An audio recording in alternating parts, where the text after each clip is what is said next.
Marky Pfeiffer on the Wisconsin Sports Radio Network.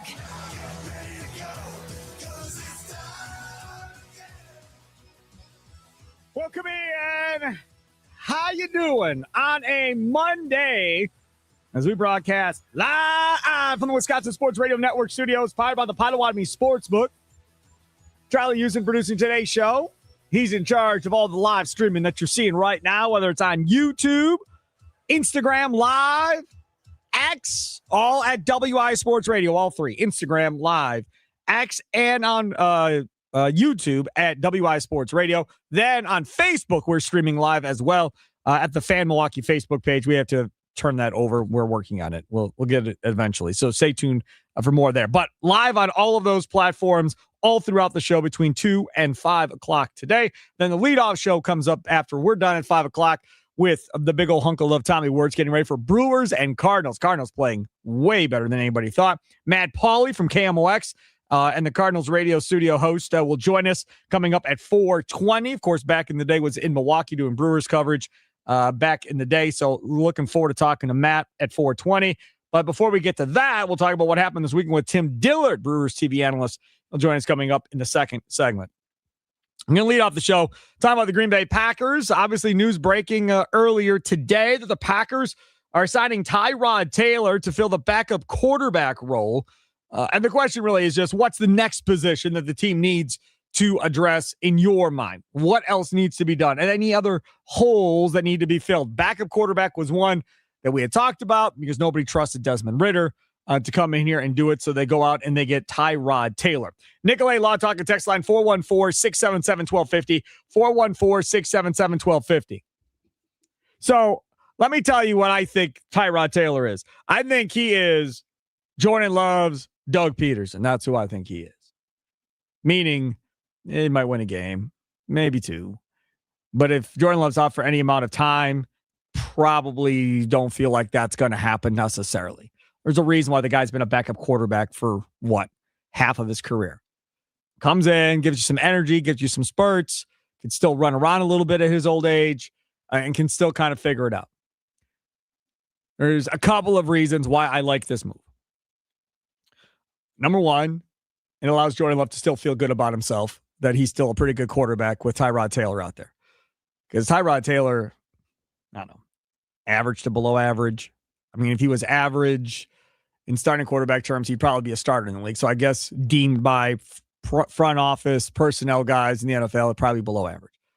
But he's probably going to be one of the better backup quarterbacks in the National Football League because of his experience and knowing how to read defenses and knowing what's coming. I haven't seen everything. So that will give him, that'll be good for him. Obviously, Tyrod Taylor would like to win a Super Bowl here probably again with the Packers. I think that's part of it, which is good. But I think the biggest key in all of this is essentially having another football mind in that quarterback room with Jordan Love. Besides the coordinator, besides the quarterback's coach, to have another guy in there. Now, they lost Sean Mannion, and I wasn't a big fan or proponent of him getting that quarterback coaching job when he did because he got accelerated pretty quickly. Obviously, the Packers were right in doing what they did, and now, he's went on to be an OC. But in this situation here, how this is all set up, Tyrod Taylor can essentially kind of be a quarterback coach to a certain degree, right? Now you can sit down and you can watch film together, and he can maybe point at things that maybe Jordan Love's not seeing and give you that veteran perspective. Maybe not. Maybe I'm wrong. Maybe Jordan Love's going to be like, Sparky, you're crazy. I got this all. I'm not going to learn anything from Tyrod Taylor. Okay, and if that's the case, I apologize if that's the case. But he's still young enough into his career as a starter where I still think Tyrod Taylor can really help. And not only can he really help from the perspective of being a set of eyes, it could be helping from the perspective of knowing a player's weakness, knowing a corner's weakness, knowing what a defensive end does in certain situations, or knowing a linebacker's tell on whether or not they're blitzing and stuff like that. Because he's been in the league so long, he knows the personnel. With all due respect to Malik Willis, he hadn't played. So he really hadn't faced anybody. So he was more inexperienced than even Jordan Love was because he barely played when he was in Tennessee before he got to Green Bay. So he wasn't really probably going to be able to tell you as much. Tyrod Taylor can tell you as much. player X out there at corner, this is a tell for him when he bites, or he's susceptible to this play after you run this route. He's susceptible to biting on this route if you run it next. Like those little things there that can be huge when you're calling plays. Can be huge when you're audibling out of a play, and in the back of his mind, he's thinking about something that Tyrod Taylor told him earlier in the week about a corner, and he checks to something to get him into a look that he likes where now he can take advantage of that. Like, I would not be surprised if at points during the year we hear Jordan Love getting credit to Tyrod Taylor. Oh, that was all him on the sidelines. He said that was going to happen, and sure enough, it did, and he was all over it. I would not be surprised if that happened. And if that does happen, that means this was an amazing signing. You probably didn't pay a whole bunch for him, more than likely. I haven't seen numbers on it, but you probably haven't paid a whole bunch for him in the second wave of free agency. Nobody's going to make a bunch of money here. And now it makes Jordan Love an even better player from a mental perspective as much as anything else. And I think that's the best case scenario for a Tyrod Taylor signing. I look at this and I say that the history over the past couple of years, the teams that he's been a part of since 2017 when the Bills drafted Josh Allen, that was his last year in Buffalo. And then he was with Cleveland with a young quarterback room in 2018, 2019 to 2020 when the Chargers draft Justin Herbert. He's in there as the backup quarterback. Then he goes to Houston in 2021. From 2022 to 2023, he's in the Giants system with a bunch of young quarterback play. Daniel Jones, who's struggling. In the past couple of years, a Jets quarterback room where they were trying to get Justin Fields to revitalize his career last season, and the year before that we're just trying to survive in that spot. He's been the guy that a lot of these young teams that are a little lost at the quarterback position are bringing in to kind of help find some guidance. Now, at the same time, a lot of these guys on these teams that he's a part of tend to end up doing better when he's leaving. And I don't know if that's something to be worried about if we're talking about a guy that could be a mentor to a Jordan Love. At the same time, I think this is a player that, unlike Desmond Ridder, who I think fits pretty well into the Jordan Love style offense, Tyrod Taylor, I think, still gives you, even at the age of 36, a decent kind of run game that can still let you blend a little bit of what you were doing with Malik Willis, but still have a guy that's closer to Jordan Love's offensive scheme that I think you don't have to change the offense as much, but still has that kind of threat with his legs. The other part about this is that you bring up that they're better after he leaves type deal. But is that because of all the knowledge they gained while he was there? Now they're a better football player after he leaves. See how I did that? I spun that real quickly. Full today, I spun that real quickly into that deal. Now, what you hope that Tyrod Taylor doesn't have to play all that much.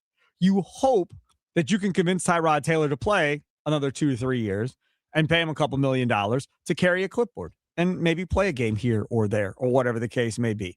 And go ring chasing with this team. That's what you hope. Because if you're Gutekunst, you don't want to be playing this game every offseason. You'd like just to find somebody and go with somebody and see what happens. Now, the downside to this, if there is one, is he's much older than Jordan Love, right? So this is not Peterson and Favre, the old guys hanging out with all these young guys in the locker room, and these two actually know the same music. These two go hunting together. These two like playing the same games. Like, that's not what this is from that perspective. That was Brett wanting an old guy to come hang out with him because he was feeling out of the loop with all these young guys by the end of his career. Love ain't there necessarily. So from that perspective, Love and Malik Willis probably made more sense together in that combo had Malik Willis not turned into who he was and ended up going and throwing out a horrible first pitch over the weekend. Oh my goodness gracious, that was horrible. One of the worst pitches I've ever seen. But then he hit a ball.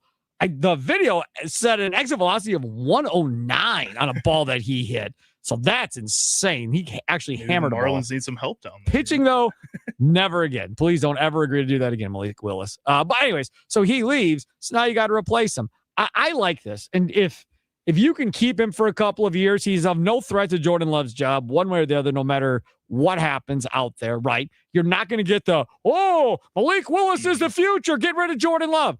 Done. This dude's old. So that fan base, see ya. Go buy a Dolphins jersey.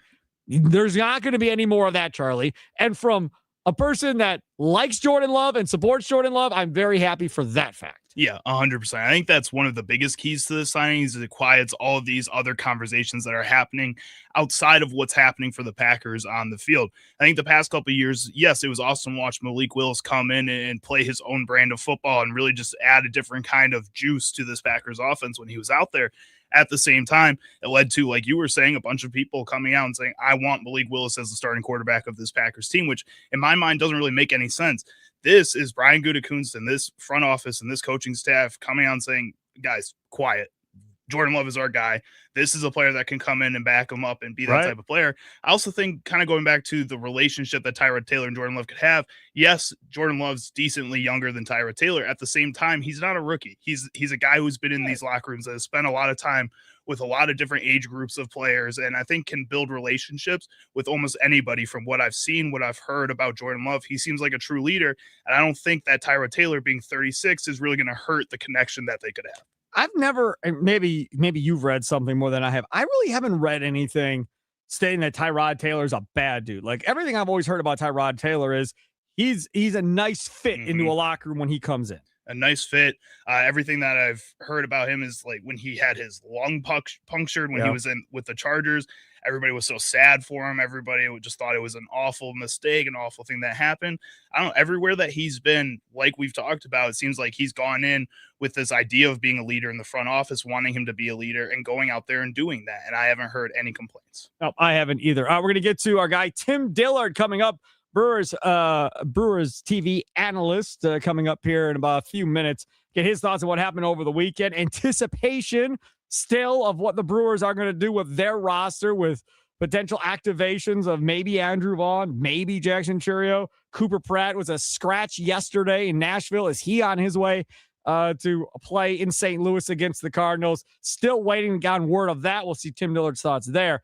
Before we go to break, I got to tell you some news that happened just before we came on the air, and that is Tariq Skubal going to be out. Surgery on his elbow to remove loose bodies. 2 to 3 months is the expected timeline.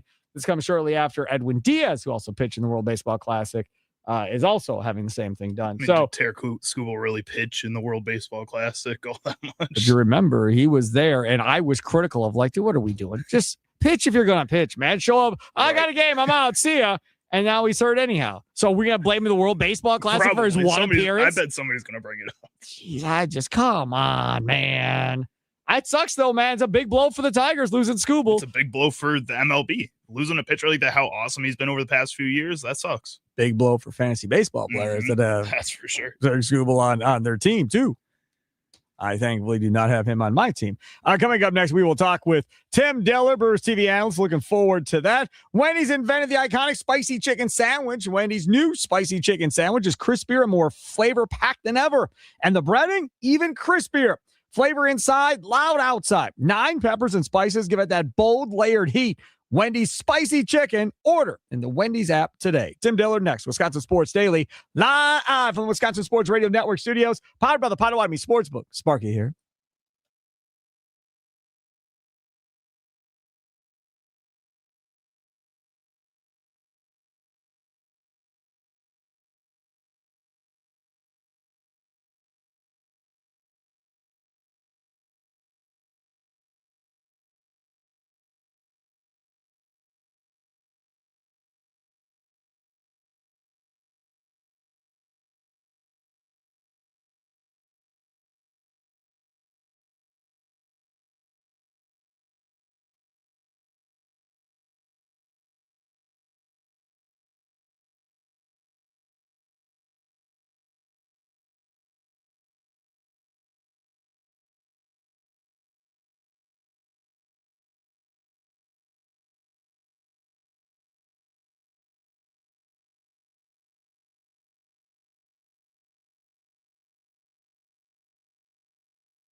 The original is better than this.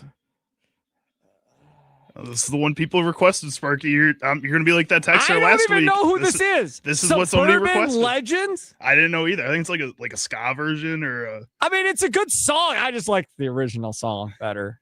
Yeah, you seem like a Golden Girls type of guy. Yeah, I don't know. Hey, did you see what night was it? It was it was American Idol night. They had an American Idol night and they had 90s night or whatever. Oh, Tommy's in there.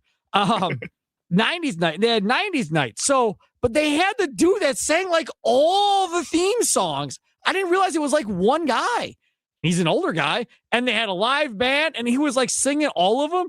And Kay was like, man, I had no idea that was the same guy for every theme song. Oh, that's pretty sick. He must have cleaned up. There you go. Yeah, a lot of royalties nowadays with streaming and stuff. Because they're all still playing. All those 90s shows are still playing. All right, joining us now, it is 2:20, so we got to get to our guy right here. He's a former Brewers pitcher. You can hear him on his podcast, Buses, Benches, and Baseball. It's time to hear from FanDuel Sports Network Brewers analyst, Tim Dillard, as he joins Wisconsin Sports Daily on the Wisconsin Sports Radio Network. There he is, excited, happy. It's a Monday, baseball in hand, smiling. Tim Dillard, I take it you had a good weekend. Not too shabby. Got to spend a lot of time in Washington, D.C., kind of traipsing around and, got to watch some good baseball. Is there a favorite restaurant in Washington, D.C. that Tim Dillard likes going to, or a favorite establishment that every time you go, you like to hang out at? Not really. I like to walk around. There's this Italian bistro on the corner called Domino's. They specialize in pizza, so that's a pretty good little spot. Where's the best pizza in the country, Tim Dillard? I don't know. I've had great pizza all over the place. We were in Detroit a couple weeks ago. That had some really good pizza out there. I've had some great pizza in Chicago, of course, Wisconsin, New York. You get to fold the big flat slice of pizza in half. I don't know. I'm pretty sure there's like some people that go around and try all the pizza and then blog about it. So yeah, I'm not that guy. So you don't have a favorite kind of pizza necessarily. Like the New York pizza, it's just like you said, it's floppy and ugh. Did you get the Domino's joke, Sparky? What? Me and Tommy are trying to debate it back here. Did you get the Domino's joke that Tim made? No, I didn't. Domino's? Is that what you're saying? Yeah, I just moved on, man. That stuff goes over my head. Look at Dillard laughing, red face. Tommy, we used to do that. And Charlie. Yeah, we used to do that in the bullpen. We get the phone call, and we pick up the phone and be like, Domino's, small, medium, or large, and it's funny until it's like they're actually making a move in like the third inning and they're like, shut up, Dillard, get such and such going. You're like, yeah, got it. Tim Dillard joining us, Brewers TV analyst on X at Dim Dillard. Make sure to check out all of his fine stuff there. I want to get your thoughts on this Trick Skubal deal. This broke like 20 minutes or so ago. He's going to be out a couple of months. It looks like removing some stuff from his elbow. That also follows up Edwin Diaz, who also had to have elbow surgery. And of course, you have people tying this into the World Baseball Classic and pointing fingers at that. I mean, Skubal showed up through a couple of innings, walked out, and he didn't pitch again the rest of it. So that seems a little over the top to me. But you feel bad, man. I mean, that's a dude that Tigers organization is built around that guy. Yeah, the guy's a stud. He's going to make a ton of money regardless. I don't think it has anything to do with the World Baseball Classic. I don't think that's I don't think that would be relevant. But I think it's a guy that's had so much success. He stayed healthy. He's pitched a lot of innings. He throws deep into ball games. And I think this is just something that popped up. We saw Hunter Green. He's kind of going through it and had stuff removed from his elbow. I guess I never threw hard enough to have anything removed from my elbow or anything added. But some of these guys have such elite stuff, and it's not like it's a super major thing going on. And who knows? The guy's a beast. He may come back sooner than expected. We're seeing that kind of across the board with injuries of late. Speaking of injuries of late, another one for the Brewers, this time with Jacob Mizorowski. And I was literally at dinner, did not see it happen. My phone's blowing up. I'm like, oh my God, please not a shoulder, please not an elbow. And then it's a hamstring. And I was like, okay, I'm good. I can go on with the rest of my weekend. It's not going to ruin my weekend. If anything, for a pitcher, I don't mind it being a hamstring. And it appears like he'll be back sooner rather than later. Your thoughts when it happened? Did you feel like it was leg related right away? Obviously, like I said, I wasn't watching it when it happened. Yeah, he threw something. He kind of signaled to the dugout. Nothing was out of the ordinary, except he was kind of shaking his leg a little bit. Looked like he was kind of shaking his ankle a little bit, but turns out it was just a cramp, hamstring cramp. But one good sign is when everybody was out on the mound, they were all looking at like the lower half. Like what is there? Nobody was looking at his elbow, looking at his shoulder. So in real time, we're all like, "Oh, thank goodness," But yeah, it sounds like it was just a cramp. As far as I know, he's played catch. I think he maybe has a bullpen today, so kind of wait and see what that's going to look like. But I mean, who knows? I think it's a real good chance that he starts the last game here in St. Louis. The problem is, as somebody just texted in on the Nicolay Law Talk text line, if you want to tie it to WBC, you have to include Zerpa too on this, because now there's talk that he may need Tommy John surgery. Yeah, last I heard, Pat Murphy was saying that the surgery is going to be up to him. He had a second opinion. Now with that kind of stuff, possibly, usually starters, they start their throwing program way before. So they start laying out those innings. That's why I say with Scooble, probably not WBC related. As far as bullpen guys, I mean, they're throwing small bullpen innings, and then you start having WBC, which almost feels like a World Series to some of these guys, in March, right? So you're ramped up really quick. Who knows if that plays a role or a factor or not. To me, it's a bit of a stretch because these guys know it's coming. It's not like it sneaked up on them all of a sudden. But I'm not going to speculate one way or the other. I think he showed that he had good stuff and even some velocity since the season started with Milwaukee. Who knows? He's been used a lot lately, but very unfortunate the Brewers don't have him, because that guy was going to be a big piece down in that bullpen. A guy that is actually one of the toughest in Major League Baseball to hit the ball in the air. So I was looking forward to seeing a lot of ground balls, maybe some double plays from the guy, but looks like we're going to have to wait on that. He is Tim Dillard, again, Brewers TV analyst. Follow him on X at Dim Tiller, joining us here on Wisconsin Sports Daily. Steve Sparky Pfeiffer with you. Let's talk about Brandon Woodruff. No WBC for him to worry about or talk about at that point. But again, his velocity, 84, 85 miles an hour.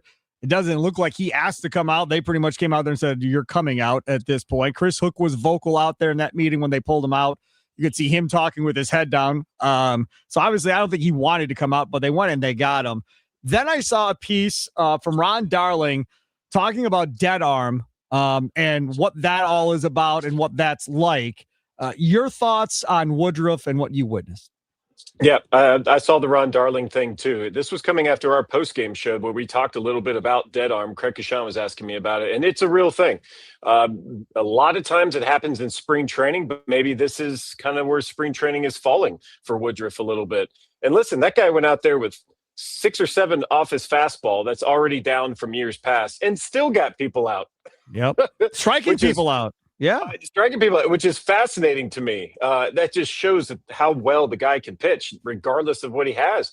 And the thing about dead arm is, from what I've heard, I haven't really had to go through that a ton. But guys that go through it, it's usually in spring training, and it's like maybe they slept on it wrong, or they just wake up one day and they're throwing, and they have no idea it's not coming out very well. Like, they may think of it, but it's not until a catcher or pitching coach, maybe the radar gun, is like, "Hey, what's wrong?" And you're like, "What? Nothing's wrong." So I can see why he was confused a little bit of like, man, what's going on with the velocity? Everything feels fine. But again, it's a rest thing. They say laughter's the best medicine. Well, actually, medicine's probably the best medicine. But outside of that, it's rest, especially in baseball. He gets a couple weeks. Who knows? He should be fine and good to go. This is not an uncommon thing. A lot of times it just gets buried in all the stuff that happens usually in spring training. This Brewers team has won their last 2 series. They stumble, they lose yesterday. Can't get enough offense going yesterday. Logan Henderson was amazing yesterday, getting called up and making that start. But the energy that has to come from adding guys back into that clubhouse, I would have to think there is something to that. I mean, we still haven't heard from the Brewers who is coming up and what all is going on. But, if it's Vaughn, even if it's just Vaughn, that's going to provide some energy to that clubhouse. If it's Vaughn and Cheerio, that's going to add even more energy. If Pratt is tagging along and he's going to make his MLB debut at some point, that's even more. Like, for me, looking at this, all I see is positives going through. Like, it appears they've weathered a storm. Now, I don't know if there's more storms coming, but it appears they've weathered the first storm to this point, Tim Dillard. And yeah, I know they're tied for last place with the Pirates 3.5 out, but considering everything, I thought they did a pretty damn good job. Yeah, and speaking of storms, it was raining here earlier in St. Louis. I think it's passed for now, but I think we should be okay. Yeah, should be a lot of buzz, and why not? Vaughn was stellar for the Brewers after the pickup, had the home runs, had 40-something RBIs in 60-something games, batting over 300. Whether he's in at first base or DHing, I think that's going to be a big bolster. And who knows if Churio's good to go, if his foot's good to go after fouling the ball off. Yeah, I saw the thing about they scratched Cooper Pratt. Who knows what that is? I haven't seen the lineup yet. I'm not going to lie. I've been waiting. I've been waiting to see what it's going to look like. And I think all the Brewers Nation is to kind of see what happens. And when you talk about weathering the storm, there's some guys maybe on the roster that are kind of on the bubble of, am I going to stay here? Am I going to go down? And so anytime you have guys coming back, especially multiple guys coming back from the IL, it's easy to play timid, because you're kind of looking over your shoulder. And maybe there's some guys on this team that kind of have been going through that. But either way, all that kind of stuff goes away when you get that guy back. That's the stud in your lineup that's going to put up some numbers. Yeah, I think there's going to be a lot of excitement when the lineup drops today. The other part too about this is we talk about this Brewers team and kind of the guys that have helped them stay afloat. William Contreras, dude, just swinging the bat right now. Jake Bauers obviously has had his moments. Bryce Terang obviously has had his moments in all of this. Though, and Sanchez, I think, has added way more offensively and has played way more than anybody thought, and has held up his end of the deal with his bat at this point. Those probably are the four guys that I'd point to and go, okay, offensively, those kind of four guys have kind of really helped them. And then the surprise, to a degree, in Garrett Mitchell and what he's done. Yeah, well, to me, there's three Sharpie guys. That's Contreras, Terang, and Bauers. Like lefties, righties, don't matter. You get the Sharpie out, you write them in. They've earned it. They've shown that they can hit lefties and righties. And then you go to Garrett Mitchell. Garrett Mitchell actually batting better against lefties. And I know he's been striking out a lot. The three true outcomes have been a thing, whether it's a hit or it's a strikeout or a walk. But the guy is always on base, it seems like. And he's clutch with a man on third. So, I mean, all of these things playing a factor. Sanchez, you make a mistake, you'll never see the ball again. So I think that's what he brings, really good at DH. But all this kind of centers around Contreras. Contreras being able to catch. He caught 7 in a row before Sanchez got the nod. He's been consistent. He's using all fields right now, but he is the guy that probably all of this has gone around because if he falters, it's tough for them to win. And so when he goes good, I think they're winning. So, yeah, for me, Contreras proving how good he is. And I saw a stat today. He has 137 multi-hit games since 2023, which is the most by a catcher. So not just what he does with the pitchers and calling games and holding the base runners at bay, but what he's doing at the plate, pretty phenomenal. I got to ask you about Trevor McGill because I'm at the point of just put him back in the 9th inning. Let's get Uribe back in the 8th, and let's just move. You'll have to find somebody for the 7th, obviously, with Zerpa out. That's fine. Ashby seemingly pitches every day, so let him do it. DL Hall has been pitching quite a bit lately, too, so that's fine. Are you at that point with McGill? Do you think he's done enough to show that he can go back to the 9th, or are you still not seeing something that lends you to believe that maybe he's still better off not being in that 9th inning role? No, I think he's ready. I saw a thing. It's like his first 6 outings. The ERA was like an 8. The walks were there. He's giving up hits. And it's like his last 6 outings, it was like nothing, just absolutely dealing. I think the mechanics are good. I think his stuff has gotten better. People have pointed to his velocity. I don't know if his velocity is actually ticked up or not. The consistency of his pitches in the zone are way better.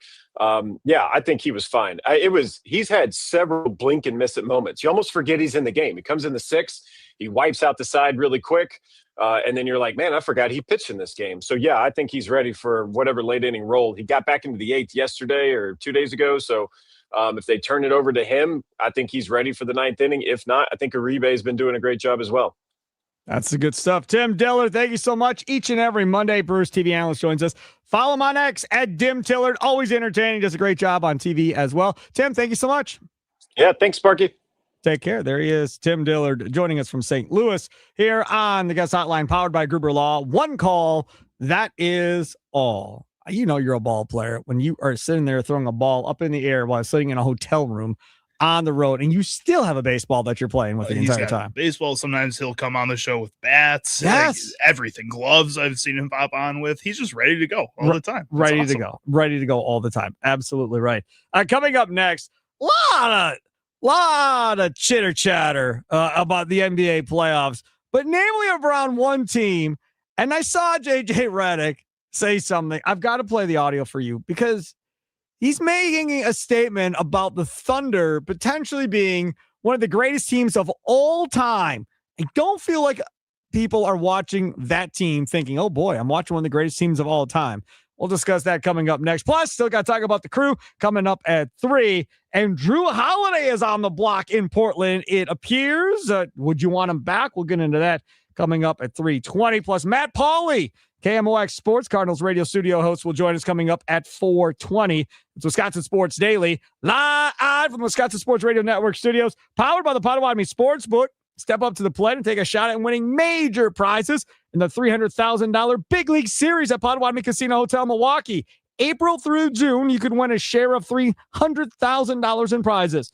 All monthly promo entries count towards the grand finale drawings on June 26th. Get triple the entries during Brewers home games and score one of 3 all-new Toyota vehicles. More info online. Must be 21 and a rewards member to play. Only at Potawatomi.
Now, this song I like.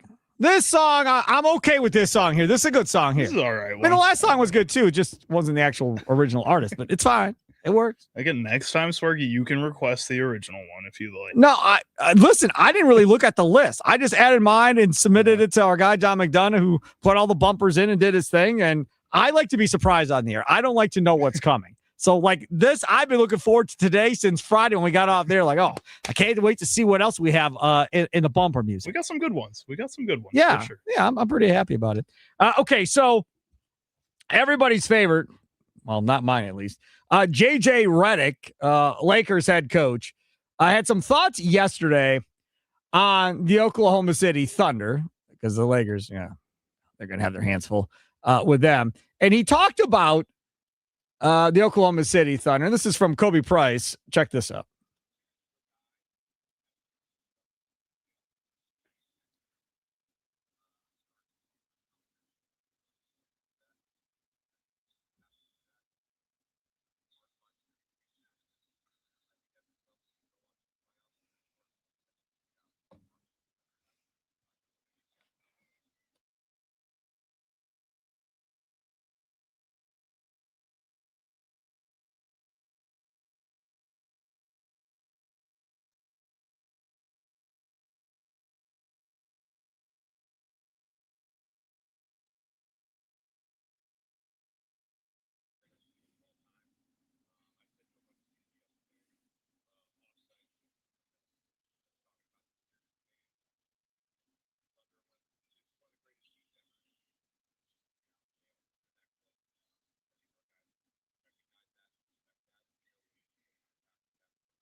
Okay, so he says they're on the same level as the 90s Bulls, same level as like the 2015-16 Warriors, says they're one of the greatest teams of all time.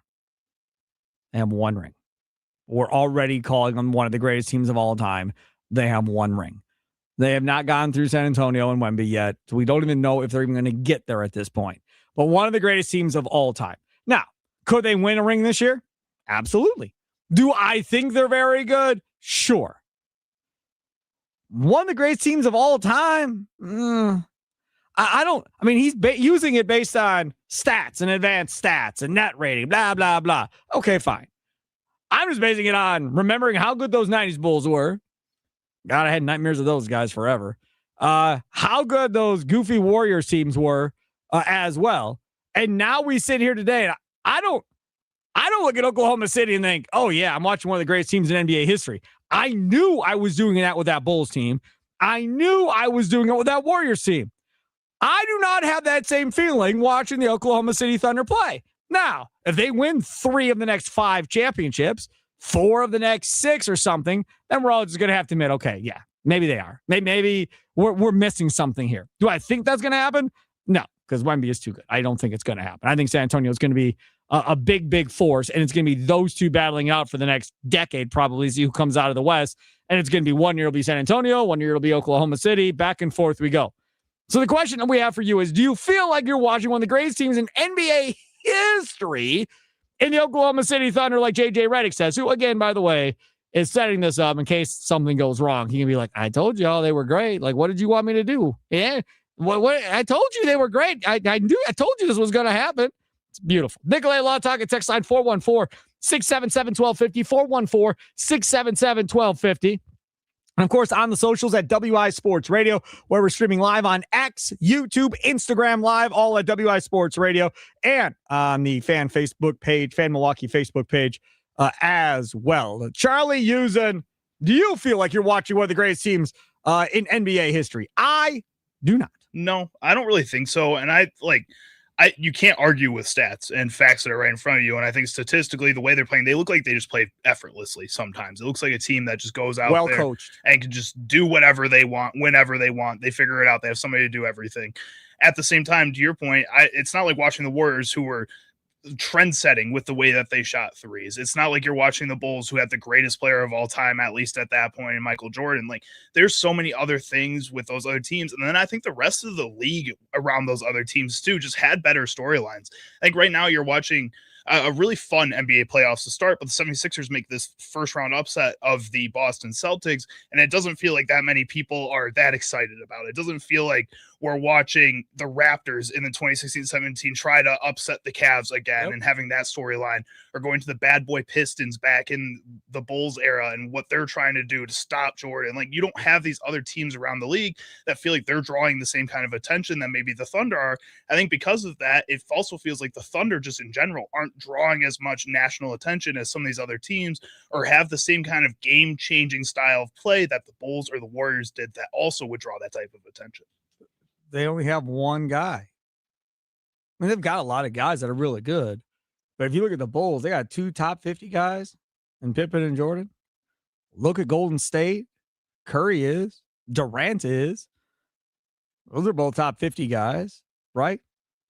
You get to top 75, maybe. You can start talking about Klay Thompson, maybe. I don't think he's top 75 either, but again, they at least have 2. Oklahoma City Thunder has 1, right? When their careers are over, Shai Gilgeous-Alexander for sure is probably going to be in that conversation, but that's it. I mean, Williams, Holmgren, those other guys, like, I think they've only got one guy, Shai Gilgeous-Alexander. That's that guy. Like, Giannis keeps talking about, got to have 2 stars, got to have 2 stars. He doesn't have 2 stars. It's Gilgeous-Alexander and a bunch of really good players. He don't got another superstar with him. It's got good players. They're good. Williams is good. Holmgren's good. Well, good players, but they're not superstars like Jordan and Pippen. They're not superstars like Durant and Curry. That's not what he's playing with right now, which he should be given even more credit for if they win 3 or 4. When we look back at this, he should be giving even more credit for being able to do this. Well, and I also think it's just too early for a lot of these guys. I think you could potentially have a Rodman-style player in a Chet Holmgren and the way he plays defense, and eventually, like, you just haven't seen him for long enough. Absolutely not. Do not put him in the same sentence as Dennis Rodman. No. Why not? Absolutely. Like, why can't he eventually have the same kind of resume, or maybe not resume, but status as a Dennis Rodman at some point? Like, in the future, these guys can. It's just really early for this team. This team ascended so highly quickly through the NBA that I think we're seeing a lot of these guys this early on that could end up creating an all-time team. But right now, you can't say that. I get that. Right now, you can't say Chet Holmgren is in that role, but in 5 to 10 years, I think there's a possibility you could say Chet Holmgren is at that status, that Jalen Williams can be at that status. I think Chet Holmgren's really good, right? Holmgren held opponents this year to 46% shooting at the rim, ranking in the 93rd percentile of defenders. 2 blocks a game. Ranked in the top 5 for overall NBA defensive rating, maintained a higher average of 1.9 blocks per game. Constant presence in the paint, often allowing one of the lowest percentages within 5 feet of the rim. So he's got the start there. Of that. You just can't say yet that he is that, but I can see why you can be excited about that player. Yeah. All right, let's move on. Let's ask the question. Do you feel like you're watching one of the greatest teams in NBA history, like JJ Redick says the Oklahoma City Thunder are? Nikolai Law talking text line 414-677-1250. We'll get back to the Brewers coming up here at 3 o'clock. Let's go to Jeff in Greenfield. You're next on Wisconsin Sports Daily with me, Steve Sparky Pfeiffer. What's up, Jeff? Hey, Sparky, how are you doing this afternoon? Good, buddy. Good. Hey, no, I just totally disagree. I'll just get it out there in front. I totally disagree with Redick. I mean, I agree with a lot of things you and Charlie have been saying. I think they're a very good team for today. I think they got a very bright future. And I will even say Chet Holmgren has done better than I had thought. History shows really tall, lean guys tend to get hurt more, or just don't, like Sean Bradley, just guys that don't Manute Bol don't turn out. So I was looking at him that way. So I give him credit. He's doing better than I thought. But to put this team there, to me, it came across really, and you touched on it, Sparky, there. You made a comment this is if his team gets blown off the court, it's protecting his team. That comment to me is nothing more to say, hey, we're just up against one of the best. That's what, to me, that statement was. And he's doing what a coach should do. But I think it's nothing more than protect his team. So if they win one game, I'll be surprised. They might. I'll be surprised. But I think it's just a statement that protect the team, but there's no way yet that I see it. Because there's also a thing coming here pretty soon, Sparky, called a salary. Yep. Guys are going to want to get paid. This team may not be together like this in 2 years. Then who you got around him now? What's his name? The guy, the star, SGA. Who's going to be around him in a couple of years? We don't know, because guys are going to want to get paid. So it's hard to say it future-wise, but I will say they are a very good team, and I'll give Chet all the credit in the world for what he's been doing, and I thought he would not be anything in this league. But you have a great afternoon, guys. All right, take Appreciate care. you Thanks guys. for the call. Well, this is the one thing I said about Chet Holmgren when he got him in. I was like, he's not going to be the great next white American basketball player. That's just not, he doesn't, there's not enough there for me to buy into that. Better defensively than I gave him credit for. Now, Cooper Flagg, when he came out, I said, he is got the best chance of being the next guy, and he proved it this year that he might be the next guy. And now you get the former Raptors president who's going in there to run the show now for Dallas, so they're going to have a competent guy to run basketball operations, which is good for them as well. I don't know how this all plays out. I just think if you were going to ask me today, who do you think wins more rings in the next 10 years, San Antonio or Oklahoma City? I'm taking the Spurs. Like, they've got a bunch of young guys still on that roster, but they've got probably is going to be the most dominant player in the league for the next 10 years, and Wembanyama. Like, that's where I'm rolling. I guess then my question is, would you be surprised if the Thunder still end up being that team, though, at the same time? Like, you think it's the Spurs, but would you be at all just flabbergasted that it's the Thunder instead? Yeah, I will be shocked. If it's not the Spurs, I will be shocked. Any team other than the Spurs, you'd be shocked. Okay. I'll be shocked. I just don't know how you stop Wembanyama. He's just too tall. He's too big. It's Wisconsin Sports Daily, live from the Wisconsin Sports Radio Network studios. Powered by the Potawatomi Sportsbook. Sparky with you. Coming up next, let's talk about the Crew. Talk about the weekend that was. Straight ahead.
Time now for your fan weather forecast here in Milwaukee. 79 degrees right now, brought to you by Integrity Exteriors. Sunny, windy out as well. Winds expected to continue until 5 o'clock and a chance of rain showers later tonight.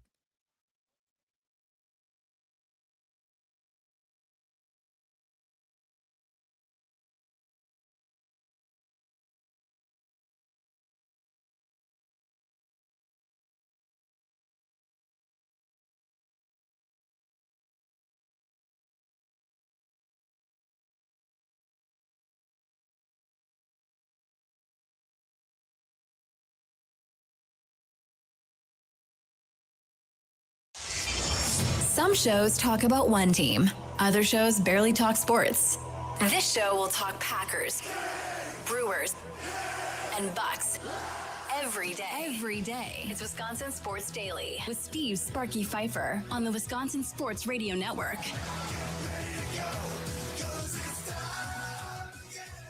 Finally getting some Brewers news. I asked earlier in the show, please, Brewers, can we drop the news right around 3 o'clock when we do our Talk About the Crew segment? I don't know if Kurt Hogue was streaming us and decided to help a brother out. But if that is the case, thank you, Mr. Hogue. I do appreciate it. Kurt Hogue in St. Louis covering the Cardinals-Brewers series. Todd Rosiak must have headed back to Milwaukee after the D.C. series. So Hogue is now in St. Louis. If you were going to give me an option of where I would rather go, St. Louis every day of the week, no questions asked. Like, there's so much to do, so much fun to do. We were there a few years ago for travel baseball, had an absolute blast. New Busch Stadium was fun. Yeah, I would definitely pick St. Louis, even though my guy Toby Altizer, we used to work with back in the day, we does Sports Talk Radio in DC. I get to go see him, and my buddy Ryan Horvath is out there as well. Get to go see him. I would pick St. Louis. If I had to pick where to go watch a baseball game between those two, I think I'd pick the Cardinal series. I think Kurt Hogue did right. I don't know. I haven't seen a game in St. Louis. I've been to Busch Stadium before and did a tour of it, and it's a really cool place. The new Busch or the old Busch? New Busch. New Busch Stadium. Yeah, I was gonna say the only one I've seen. Washington, I actually didn't get to see a game out there either, but that I just love DC. Like, DC was just such a cool city. I love all the museums and stuff going through there. We went when the cherry blossoms were blossoming too. And that was really cool to see. So I don't know. I really like DC. St. Louis was cool. It was just all right though. I haven't been to DC. Oh gosh. I'll probably 30 years, maybe more than that. No, more than that.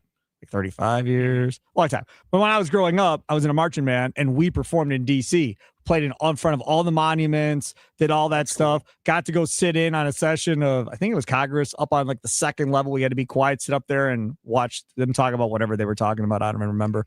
But all of that stuff. And all I remember about DC is just like the huge spaces of homeless people and tents and everything else, and like all the parks as you're walking by, you're like, oh my goodness gracious. And at that point, I'm in like, what grade was I in? 8th grade, 9th grade, completely oblivious to all of that growing up in Kenosha, Wisconsin. And you're just like, wow, this is very, very sad at the very least. So that's kind of my memories of DC. So I haven't been there in as long a time. St. Louis, I was just to within the last, 3 to 5 years, we were in St. Louis. So that's kind of more on my train of thought. Having said that, it is 3 o'clock. So let's just get to it, and I'll tell you what I think is good news. It's time to talk about the Crew. It's Wisconsin Sports Daily on the Wisconsin Sports Radio Network. Okay, so as I said, Kurt Hogue of the Milwaukee Journal-Sentinel is there. And Kurt Hogue, at least I'm trying to refresh here. I don't think he has anything here in the last couple minutes. No. Oh no, I am wrong. He does have some stuff on here. So Jackson Chourio and Andrew Vaughn have been activated off of the IL. Blake Perkins has been optioned. Greg Jones DFA'd. Yeah, that seemed like it was coming. Now, I see nothing about Cooper Pratt as of now. I don't see anything. And I'm assuming if Cooper Pratt is there, we would have heard something as far as, him being in a locker room. Oh, Cooper Pratt's here. He's walking around. Nothing as of right now to this. But Chourio and Vaughn both activated. Chourio, was doing some running in the outfield 20 minutes ago alongside Brewers trainers at Busch Stadium. Now, we still have to wait and see what happens as far as the lineup tonight. Do they hold Cherry out one more day and then play him tomorrow, get an additional day of rest? So we still got to wait and see the lineup. Other news from Kurt Hogue of the Milwaukee Journal-Sentinel. After struggling with his command and velocity in three rehab outings, Quinn Priester has been returned from rehab and remains on the injured list. That's unfortunate. I mean, that doesn't sound very good to me. No, and especially after the Woodruff news and then the Jacob Mizorowski news and potentially Angel Zerpa being put on. No, Zerpa's not good. Yeah, that's not good. It would be nice to get some good pitching news over these past couple of days. Logan Anderson was good yesterday. He was. And Kyle Harrison continues to be good. So, I'm still excited about those guys, but it just feels like we've been getting a lot of punch to the guts with the pitching room right now. That's why I brought up with Tim Dillard. I feel like we've survived a storm here early. And I'm telling you right now, if Churio and Vaughn are both in this lineup tonight, and providing he doesn't sit Contreras now and sit Terang because they're both back tonight, you're going to finally have the closest thing to what we thought the lineup was going to be heading into the season. So you're still going to have Rengifo and you're still going to have Ortiz, but 1 through 7 is going to look significantly better once you input Vaughn and Churio. Slugging percentage is going to be significantly better now that you have Vaughn and Churio. The power is now going to play. Now there's going to be some threat in the middle of that order. It's going to be some juice with it. And now, again, no Yelich yet, but still, Sanchez is a designated hitter. He's still going to bring some juice when he's out there at the DH spot. So, again, this lineup's just going to look so much better once they get going. Now, should we expect Vaughn to hit the ground running and hit 350 his first, week? No, probably not. Should we expect Churio to do the same? No, probably not. But just the fact that they're in the lineup and playing, and now we can start getting reps and so forth after having missed so much time and start getting this offense back to where it's supposed to be, I think makes it a very happy day in Brewers land. You tell me if you agree or disagree on that one. Nikolai Law talking text line 414-677-1250, 414-677-1250 on the socials at WI Sports Radio, where we're streaming live on X, YouTube, and on Instagram Live. Charlie, no Perkins, so he gets optioned. That's Pat Murphy's guy. And then DFA'd is Greg Jones, to nobody's surprise. Yeah, I mean, Greg Jones, we were talking about it last week. Felt bad for him. Show out this weekend, man, because it's probably not getting any better than this for your Brewers tenure.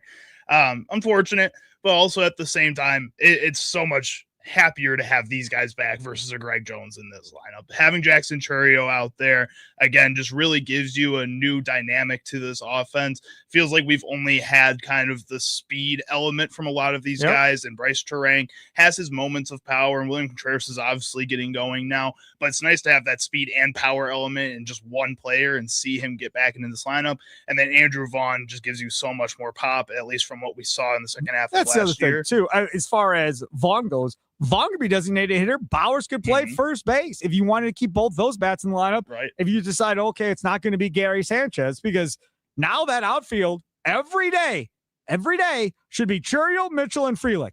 Those three every day, at least 5 days a week. And the other 2 days, if you want to rotate somebody else in out there like Lockridge or whatever, that's fine. But seeing Lockridge in the lineup every day, I know he's done better than we thought. I don't need to see him in the lineup every day. We can move on now. Definitely not. Yeah, I would like to see some other kind of option out there. How long would you give it if you were running the Brewers before you start shopping Gary Sanchez on the trade market? Because if he's going to be kind of pushed out of a DH room here a little bit, and eventually you want to give Jefferson Cuero the shot at backup catcher like we were talking about a week ago, you wouldn't ever think about just starting to move on from this, especially with the pitching injuries that we've dealt with so far? Are you kidding me? Your three best hitters have been out for a month. You still don't have Yelich back. I'm not trading anybody with a bat at this point. No chance. Well, that's why I asked how long would you wait before you start thinking about that? Trade deadline if we're healthy at that point. Because like you said, every time you turn around, you get punched in the gut. I can't anticipate, okay, we're healthy. Now we're going to stay healthy the rest of the year. Based on the first month, odds are probably against us that the Brewers are going to stay healthy the rest of the year. So you got to keep that big thump sitting over there in case you need to have them at this point. Now, I'll say this. I shouldn't even say this on the radio. if something happens to the starting catcher on this team, I'm not even going to say his name. If something happens to the starting catcher on this team, I'm not letting him start at catcher. I'm calling up Jefferson Carroll, and he's starting at catcher. And Gary hasn't been that bad defensively, though. No, but it gives me an opportunity to play Carroll every day. And then Sanchez can play 2 days a week. And I'm going to let Jefferson Carroll be the everyday catcher. That's how I would go about it if I was the Brewers. So if something happened to the starting catcher, I'm not saying his name because I don't want to put it in the out there. But if something were to happen, then that would be my next move to get Carroll up there. Otherwise, I don't think I'm in a hurry to bring him up necessarily because odds are you probably trade your starting catcher in the offseason, and then Carroll's your starting catcher in 27 if you have a season. I hate talking about trading our starting catcher, man. I know it's going to happen, but it's just like, again, we talk about how important he's been to this pitching staff this season. They've let these other guys play it out and not trade them, right? Yeah. Braun played out. I mean, again, he was done, but Braun played out. Fielder played out.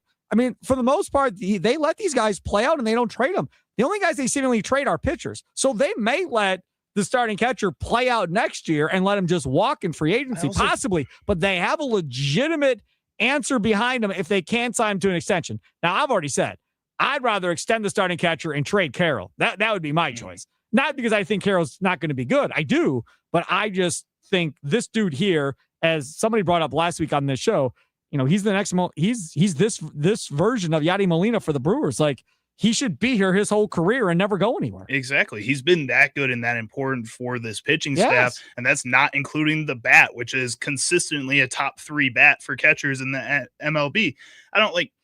I just feel like there's not a world where they let him play it out. I think Ryan Braun, they let him play it out because towards the end of his career, he was injured, the steroids, stuff. Like, it was just going to be hard to actually trade him and find a destination where it felt like you were getting the right value back. With Prince Fielder, I think there was a little bit of the Brewers that felt like they could compete for Prince Fielder in free agency and just didn't work out for them that way. And that's why they let it play out there. With William Contreras, it just feels like, because he's this top 3 catcher in the game, the new kind of rising value you're seeing for catchers in baseball feels almost impossible that they let him play out a contract unless they're going to re-sign him after that.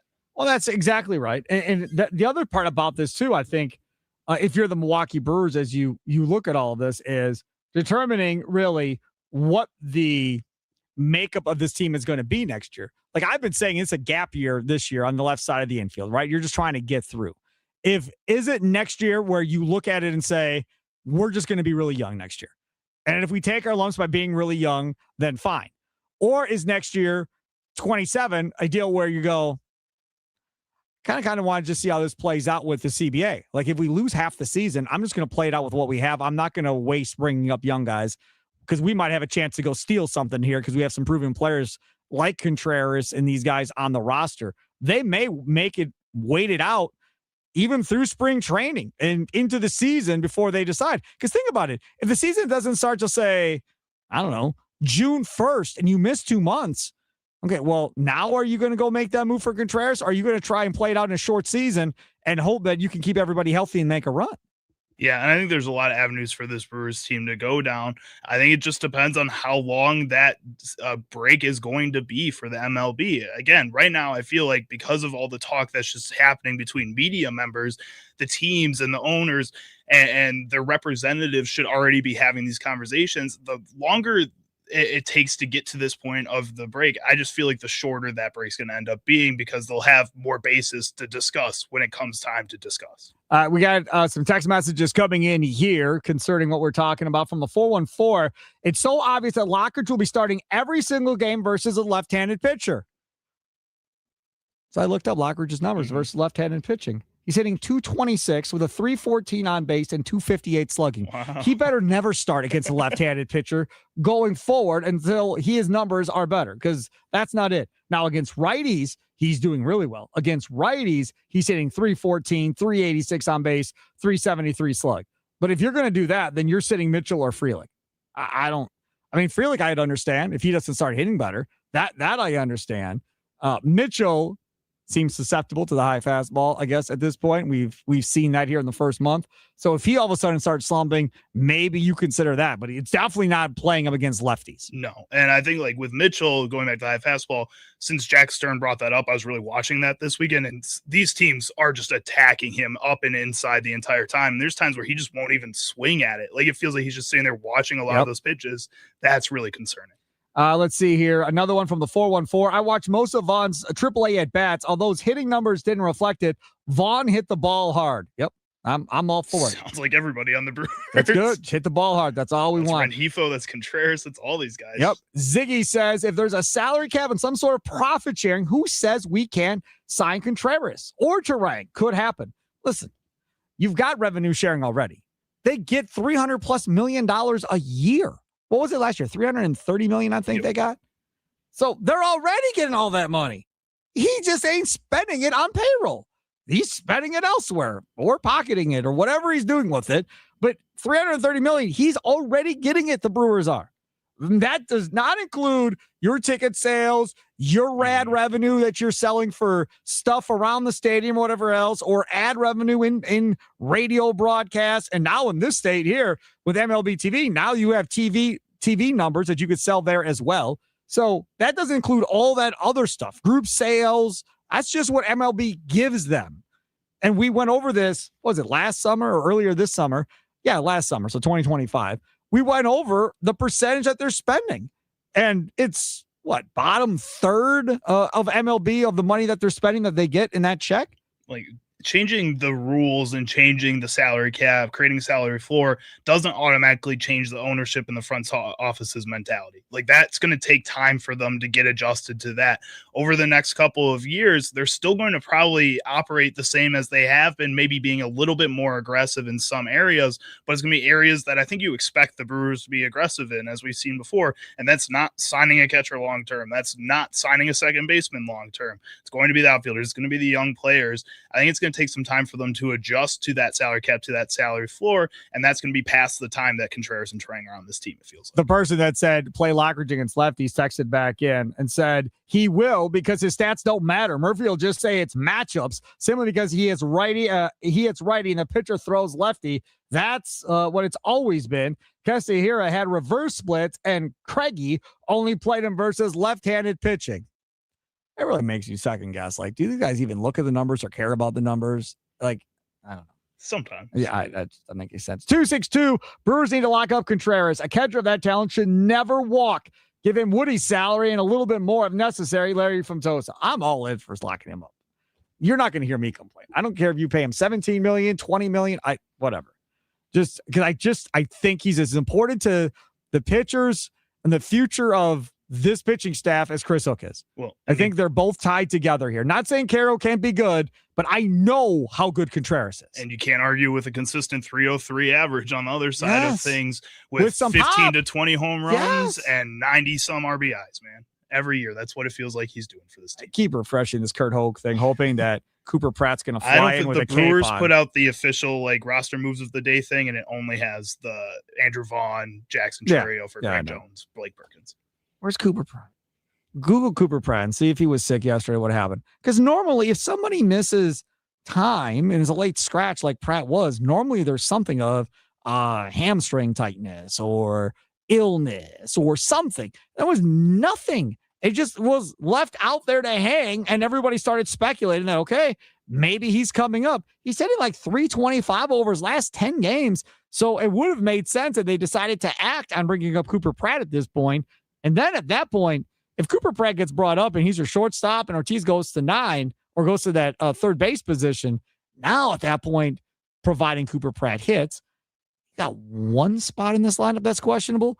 And then you can essentially fill that at the trade deadline by going out and getting a third baseman that can hit to put in there. And that will not be nearly as expensive versus if, say, they had to go out and find a starting pitcher to add in this rotation. It's a hell of a lot cheaper. Right. And like we keep saying, you have so much just depth that you can move on from that. Right. Yes, maybe it hurt Tommy Wirtz's soul that you're trading away a Luis Pena at some point. But if it's for some kind of stud third baseman, even a stud starting pitcher added into a rotation, if you really wanted to go for that, it would be worth it for this Brewers team. There's nothing about Cooper Pratt. By the way, about what happened yesterday. By the way, prayers up for Luis Pena, by the way. Going to see a neurologist today. Again, he loses consciousness a week or so ago in the dugout. They stop the game. They end the game. They take him in an ambulance. Everything tests out fine. No issues. But clearly, they're still concerned about something. So now they're going to a neurologist for Luis Pena. So hopefully that all turns out okay. Coming up next, some rumblings out there that the Trailblazers are fielding offers for Drew Holiday, probably coming up this summer. Would you want him back? Does that convince Giannis to come back if he gets Drew Holiday back? Plus, Charlie Sounds of the day coming up around 3:40 or so. It's Wisconsin Sports Daily, live in Wisconsin Sports Radio Network studios, powered by the Potawatomi Sportsbook. Wendy's new cookie dough frosty fusion is the ultimate feel-good snack.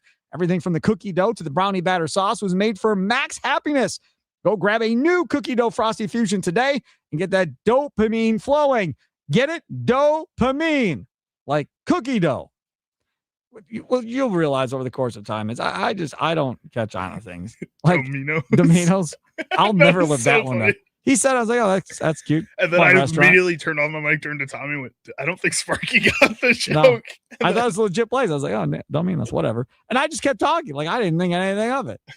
I should have known. He likes making jokes and having fun. And when I'm doing this, serious, I'm not thinking about that. Right. I'm trying to figure out what question I'm asking and getting it all locked in here before I have to let him go.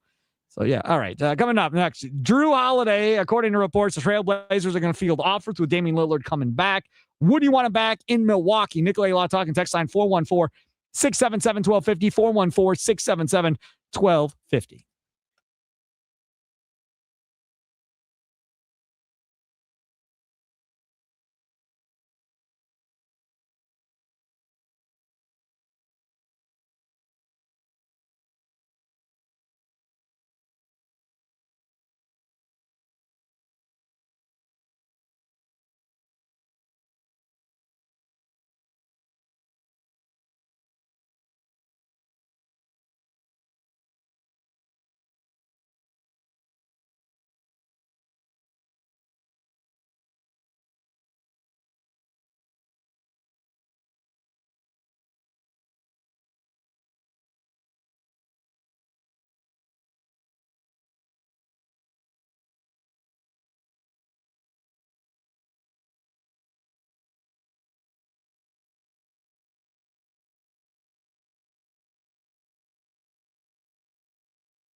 I got to tell you, I love Elvis. I don't think I've ever heard this song. I don't like it. Sounds familiar for some reason. Rubberneckin' by Elvis. Yeah, but I can't say it's one that I've ever like. Oh, that's an Elvis song. Right. Like on the list of songs that I would name. Yeah. But it sounds familiar. Yeah, it's a good song. It is Wisconsin Sports Daily. See Sparky Pfeiffer, Charlie Hughes, producing over there, other side of the glass. Still to come, Matt Pauley, KMOX Sports, Cardinals radio studio host, joins us coming up about 1 hour from right now, about 4:20. He'll join us as we get ready for Brewers and Cardinals tonight. The leadoff show with Tommy Wirtz comes up starting at 5 o'clock this evening. And then, of course, after the last pitch, you make the switch to the Potawatomi Sportsbook post-game show with the franchise Tim Allen and Tommy Wirtz. So looking forward to that. A report out in the last 24 hours or so saying that the Trailblazers are going to be fielding offers for Drew Holiday this summer. And the question simply is this: would you want him back, Bucs fans? Would you want him back? Now, I want to go over some of the numbers. Nicolay Law Talker text line 414-677-1250, 414-677-1250. He is going into his age 36 season. He has a cap hit of $34.8 million. He then has a player option in 27-28 season, his age 37 season, at $37.2 million. And then hits unrestricted free agency in the 28-29 season. So odds are that you will have him for 2 seasons in 26-27 and 27-28. Those are the first set of facts I would like to give you. This last season, he averaged 16 points a game, 4.5 rebounds, 6 assists, pretty much right exactly with his career numbers, 45% from the field, 37.8% from three, 83.8% from the free throw line, which is up a little bit. And yeah, those are his numbers. So, do you want him back? Because what we're talking about here, if he comes back, is either A, you've moved on from Ryan Rollins, B, Ryan Rollins is playing off the ball next to Drew Holiday, or C, Ryan Rollins is coming off the bench as your sixth man, essentially, behind Drew Holiday. I know y'all have your love affair with Ryan Rollins, so that's why I'm curious to see what you all think of Drew Holiday, because I know there's a lot of you listening that are still mad that they got rid of Drew Holiday to get Damian Lillard. Nicolay Law Talking text line 414-677-1250. Also streaming live on X, YouTube, and Instagram Live, again, at WI Sports Radio. Also can find us on the Fan Milwaukee Facebook page, streaming live there as well. Dugout YouTube chat, always open. If you want to comment in there, we can read some of your comments as we go along. And, of course, the Nicolay Law Talking text line as well. Charlie, what say you? I mean, I love Drew Holiday, and since they've traded him, that was always what I thought was the biggest hole they were missing, is somebody helping out defensively on the perimeter to let Giannis do what he does best, which is be that help defender, be able to transition from the paint to being that secondary defender behind the top guard. I think that's all really important to this Bucks team, but also that depends on the coach. I think the prior two coaches didn't value that type of defense like we saw before with Mike Budenholzer and the championship team. But now you have Taylor Jenkins back in house. Taylor Jenkins is a guy that's going to follow in that Mike Budenholzer style of play, where it truly is defense first and then allowing your offense to shape out from there. Drew Holiday and Giannis already have this connection, both defensively and offensively. And I think the other big thing you do that might make some Bucks fans happy is, in any kind of deal for Drew Holiday, would be moving on from Miles Turner. I think Miles Turner is a player that the Portland Trailblazers would be extremely interested in. Yes. Donovan Clingan ended up being a lot better this season than I think people expected, especially the Trailblazers. But Young Hansen, their first round pick, was not good this season. I think you need to find somebody to replace there in that spot. He would be the perfect trade bait, get a lot of money off the books, take in, yes, a contract that's still a little bit bigger, but not what you're paying Miles Turner. Okay, so let's talk about this here. So Drew Holiday, as we said, contract-wise, 34.8 this year, 37.2 the following year. Miles Turner, 26.5 coming up this next season, then 27.8, and then a player option in the 28-29 season at age 32 of $29.1 million. Now, depending on how he does the next 2 years, we'll determine if he comes back or goes try to hit it big one more time in his age 32 season. So 2 years for sure, potentially 3. Holiday I can't see going into free agency thinking he's going to get more than $37.2 million. So that is going to be a player op picked up. So now you're talking 2 years for him. You're going to have to add a salary on the Miles Turner in order to make that deal work, which isn't end of the world if that's what it is. Right. Like, sure, go with them. Anybody else, Torian Prince, you want to hang out in Portland, go for it. Like, I think you can find that elsewhere on this roster and still keep a Ryan Rollins around if you wanted to keep a Ryan Rollins around. Now, if you wanted to add Ryan Rollins to that trade, I would not be that mad. I know, again, Bucks fans watching this season, he was sometimes the only light on that core, and it was fun to watch him, but I also don't think he's as good as it played out this season. I think if you put him in a championship competitive team, his role is going to diminish. I agree with you on that, and I've been saying that for a majority of the year, even though most love Ryan Rollins, which is fine. I'm not saying you can't be a fan of Ryan Rollins. 414 says, if Taylor Jenkins wants Holiday, I say yes. The key question is, would Holiday want to return? I'm not going to have a say. He doesn't have a no-trade clause, regardless if he wants to return or not. I mean, from this perspective, if you tell Drew, hey, Giannis is coming back, I think Drew Holiday's like, hell yeah, I'm in. Let's go. I'm coming back. Giannis, I get to play with Giannis and whoever the Bucks pick here in the top 10, top 11 and the NBA draft. So I'm going to get a young stud player and myself and potentially Bobby Portis stays if Giannis is coming back and whatever else you come up with. Yeah, I think there is definite possibility that he wants to stay. Well, and maybe the Bucks can keep making other moves because John Horst has been able to do that. Find a guy like Denny Avdia who maybe was given up on by a younger team and give him a new opportunity with your team and see if you can figure it out that way. I think this way, just with Drew Holiday, it opens up so many other spaces on this team where you can truly find other people to play or fit in. Right now with Miles Turner and Kyle Kuzma there, with two guys who it feels like they only play one position and aren't playing it very well right now, it really locks you into those guys. Drew Holiday gives you a little bit more flexibility in my mind. Steve in Germantown using the Nicolay Law Talking text line 414-677-1250 says, Drew is the type of player who makes everyone else better. Also plays defense, but probably not at that price. Run Rollins off the bench. I'm fine with that.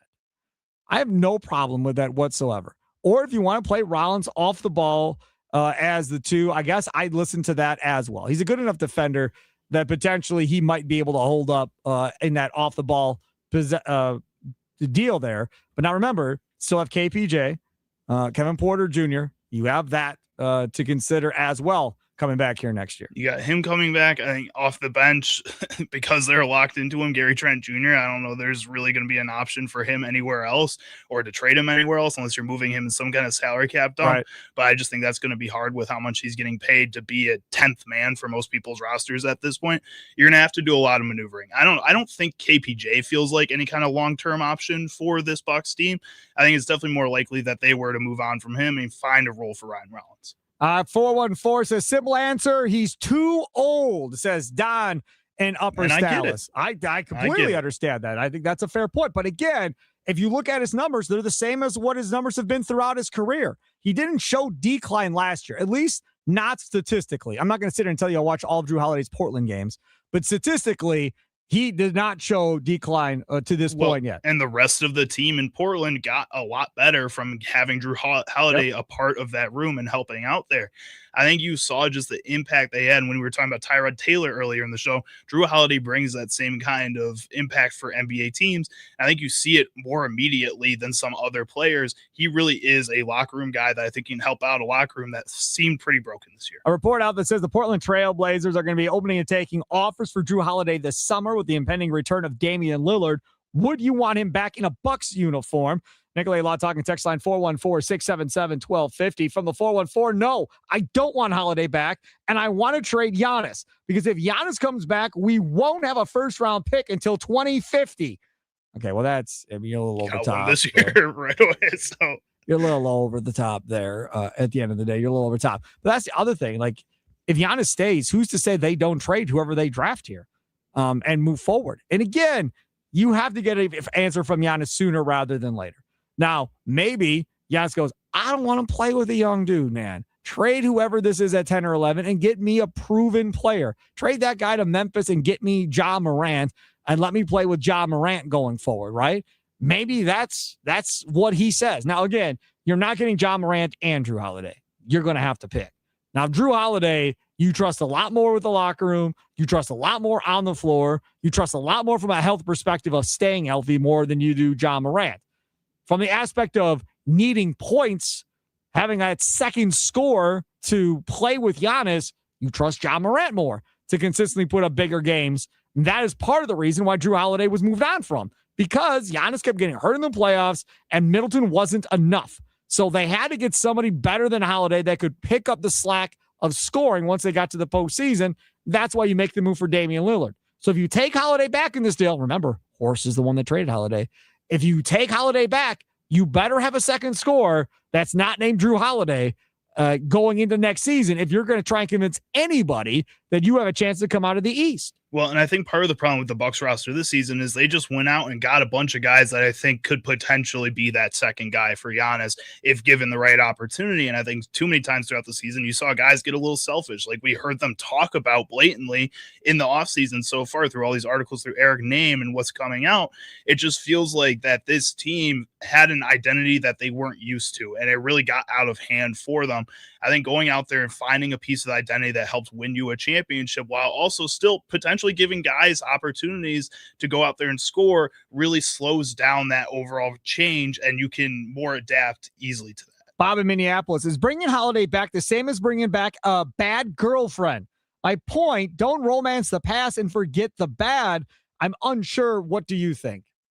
If you go back to K-Rod, who was a closer for the Brewers, he left and came back multiple times. Go somewhere else, not be as good. Come back to Milwaukee, and all of a sudden look like the man again.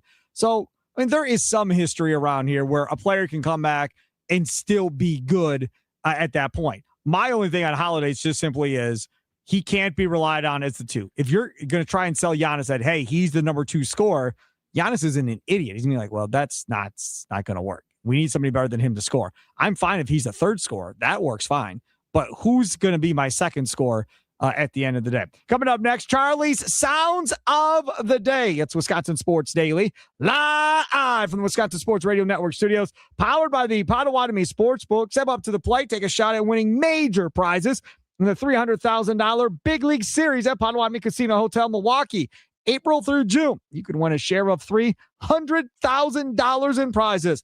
All monthly promo entries count towards the grand finale drawings on June 26th.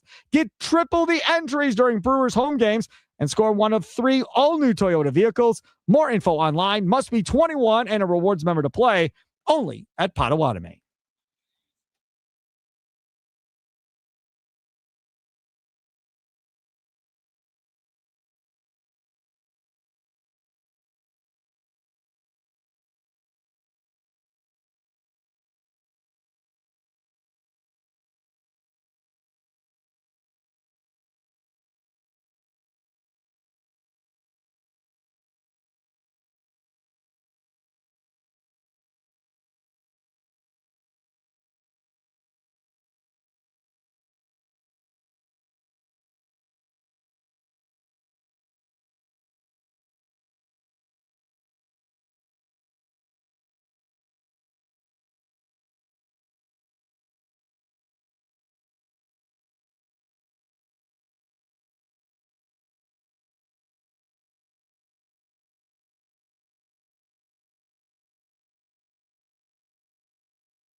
Hey. Oh, this I like. I like that flipper now. I was just say I don't know this one. Yeah. This is an old person song, I guess. Yeah, I guess. I'm fine with that. Yeah, you can call it old person song all you want there, buddy. That's all right. All right. It's all right. Yeah, I can get down to this, I guess. Oh, that's good.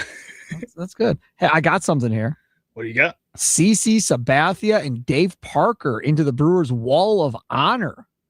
Cool. Coming up this Friday. CC Sabathia getting a whole lot of honors over the past year. Yeah, definitely. Good for him. As he should. Yeah. So good for Dave Parker too. Yeah, that is a pretty cool thing at the end of the day. And of course, Dave Parker passed. But yeah, so CC Sabathia is gonna be there. Dave Parker II will be there. Mark, and then Doug Melvin's gonna be there as well. We should see if we can get Doug Melvin on this week. That would be fun. For sure. Yeah, let's reach out. Well, I love talking to Doug Melvin about anything. He's a big NBA guy, big Bucks guy. Ask him for some thoughts on what we were talking about today. Yeah, he's a big Bucks guy, so we should see if we can get him on. 1, 2, 3. What sound clips will Chicago Charlie pick today for Sparky? Will Sparky become enraged? Will laughter ensue? It's time for Charlie's Sound of the Day. It's Wisconsin Sports Daily on the Wisconsin Sports Radio Network. All right, Charlie, use it. Where to? All right, first up, this clip is from last Friday and it came out after our show. And if I had known or had seen it when we first were doing Plead the Fifth, I would have played it for that. Oh, this is Danny Parkins on First Things First, explaining why Jordan Love and Ty Simpson were both bad picks. Was Jordan Love a good pick for the Green Bay Packers? Now, I think most people would say yes. I would say no. The Packers were able to go from Aaron Rodgers to Love and never enter quarterback purgatory that plagues so many franchises. The Packers have gotten MVP caliber stretches from Love, a playoff win, and they did reward him with a $200 million contract. However, for the purposes of the thought exercise, let's travel back to 2020. The narrative for the Packers with Rodgers was that they had never drafted him a receiver in the first round. Say instead of trading up to select Love, the Packers had taken T. Higgins, who was the next receiver off the board with their own 30th pick.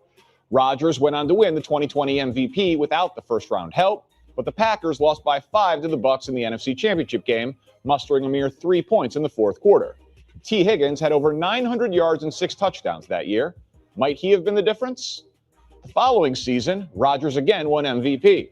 The Packers won 13 games, but the Packers again fell short in the playoffs, losing to the Niners by 3. Would second-year T. Higgins and his nearly 1,100 yards have made the difference?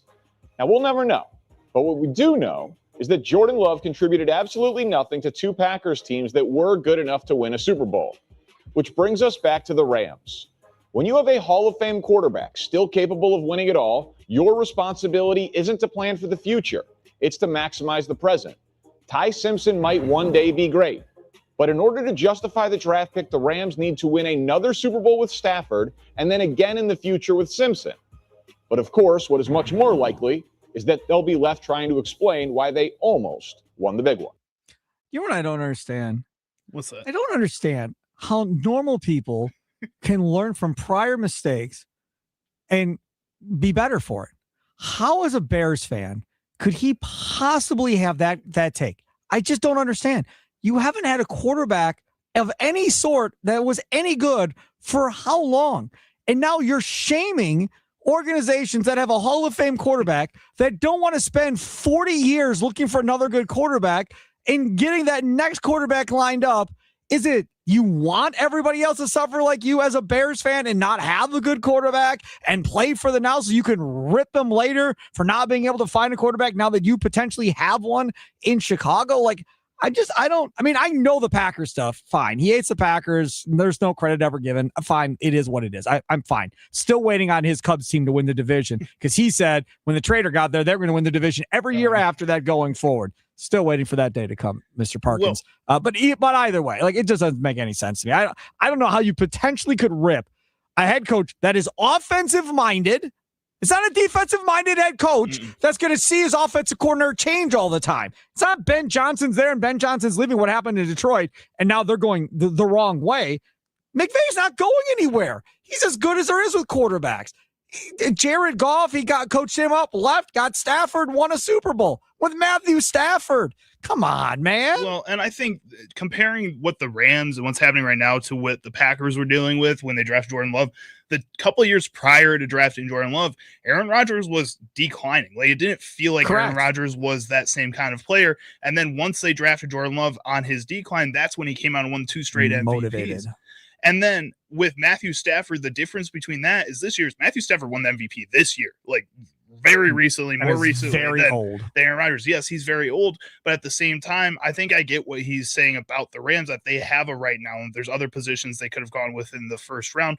They made it as far as they did in the playoffs, and that they could have gone there. The Packers just weren't at that same point until after they drafted Jordan. This is right now for the LA Rams. Right, and this is the same stupid take that people had when they drafted Jordan Love. Why didn't you take somebody else? That whole draft was for the future, and Packer fans were livid. Not as bad anymore. How many Super Bowl rings does T. Higgins have in Cincinnati? None, but he has a Super Bowl appearance, Great. which is better than Who the cares? Packers. I mean, you're sitting at home watching the same way. You lose. Only one winner every year. The Bengals have never won a Super Bowl in the history of that franchise. While I agree T. Higgins is good, T. Higgins isn't even one on his own team. He's 2. You don't even know what T. Higgins would look like in Green Bay. Secondly, nobody talks about Bakhtiari being hurt and why that all played into that Tampa Bay game. Bakhtiari's not hurt and plays in that Tampa Bay game. They probably win that game. I mean, there's so many reasons. Parkins got absolutely smoked by every Packers fan on social media.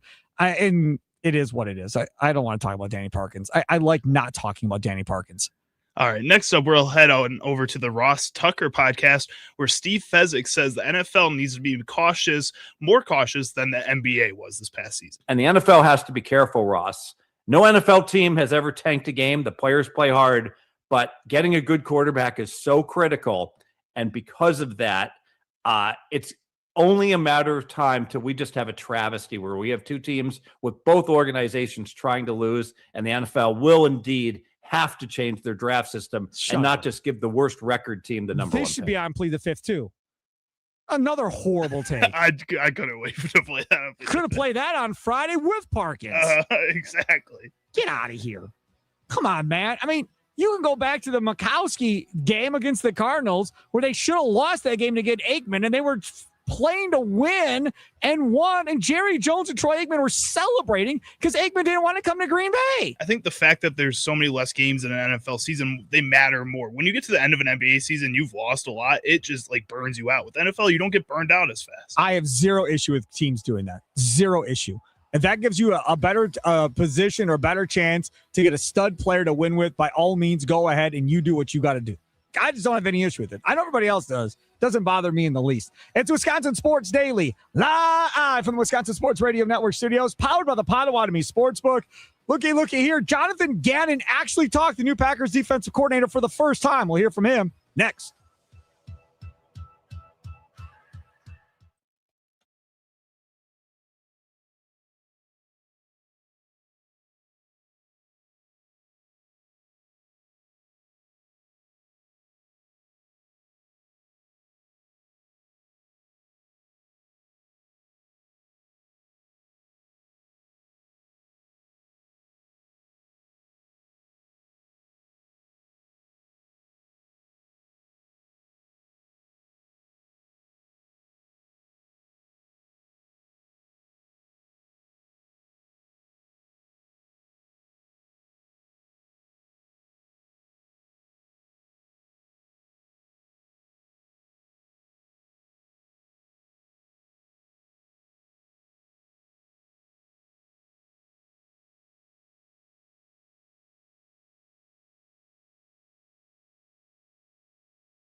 Some shows talk about one team. Other shows barely talk sports. This show will talk Packers, Brewers, and Bucks. Every day. It's Wisconsin Sports Daily with Steve Sparky Pfeiffer on the Wisconsin Sports Radio Network.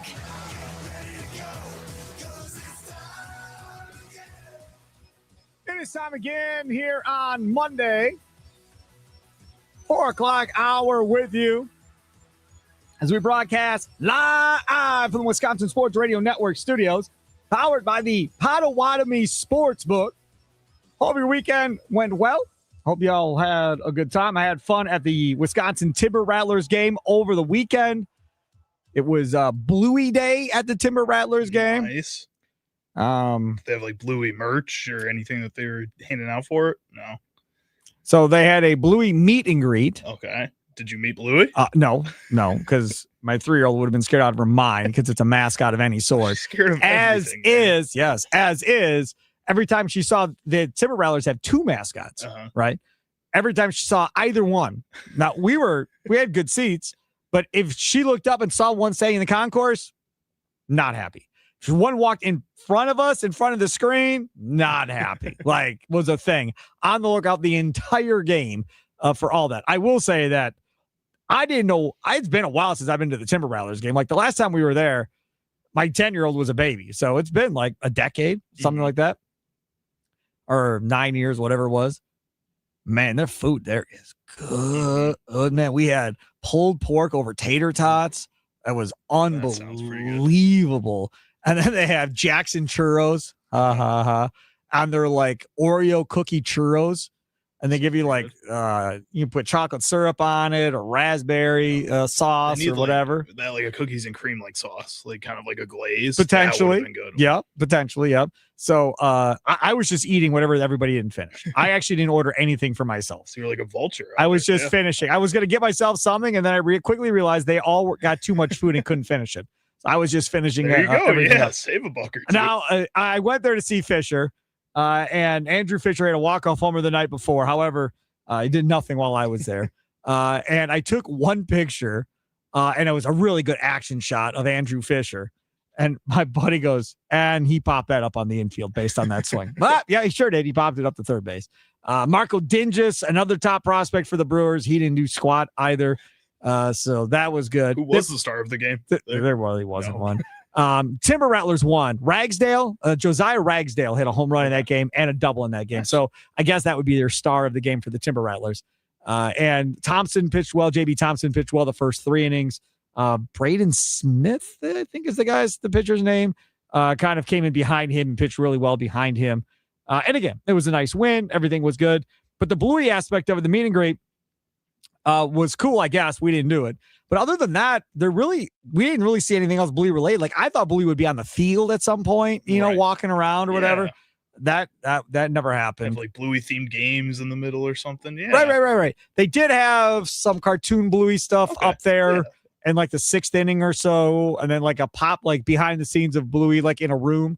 And that was about it. I just thought there'd be more Bluey stuff, but either way, plenty of kids running around with Bluey apparel on. We had ours in Bluey apparel, even though she had no idea why.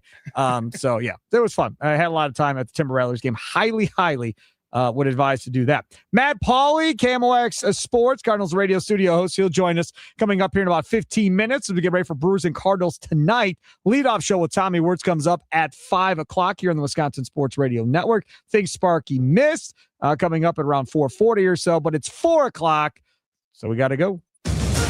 It's time for your green and gold update on Wisconsin Sports Daily, powered by the Potawatomi Sportsbook on the Wisconsin Sports Radio Network with Steve Sparky Pfeiffer. Finally, Jonathan Gannon has talked to the media in Wisconsin. Finally, you need to listen to the whole thing. Actually, the way the reporters in the room are just clamoring over each other just to get their questions out because they haven't been able to talk to him at all. Correct. It sounds like they're talking to the president or something. It's hilarious. Yeah, I was listening to it because they played part of it on the Mason Crosby show earlier today. So here is Gannon talking about what his defense will look like in Green Bay.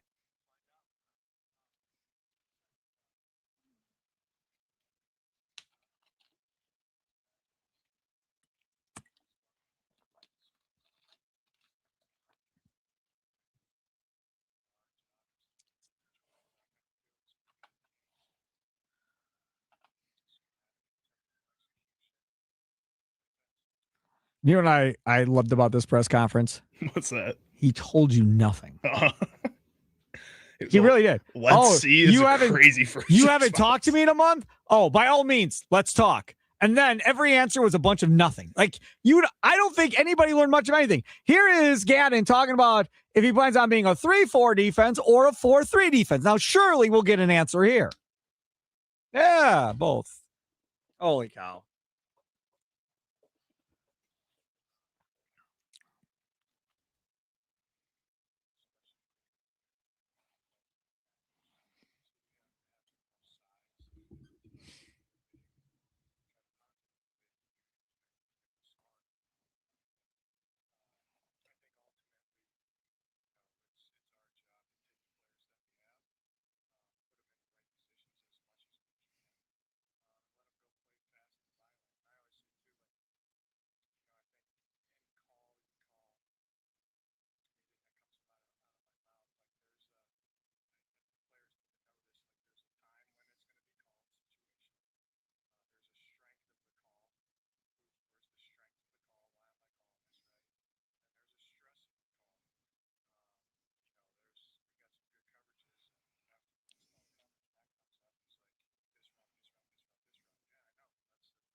I kind of feel bad for Gannon. How?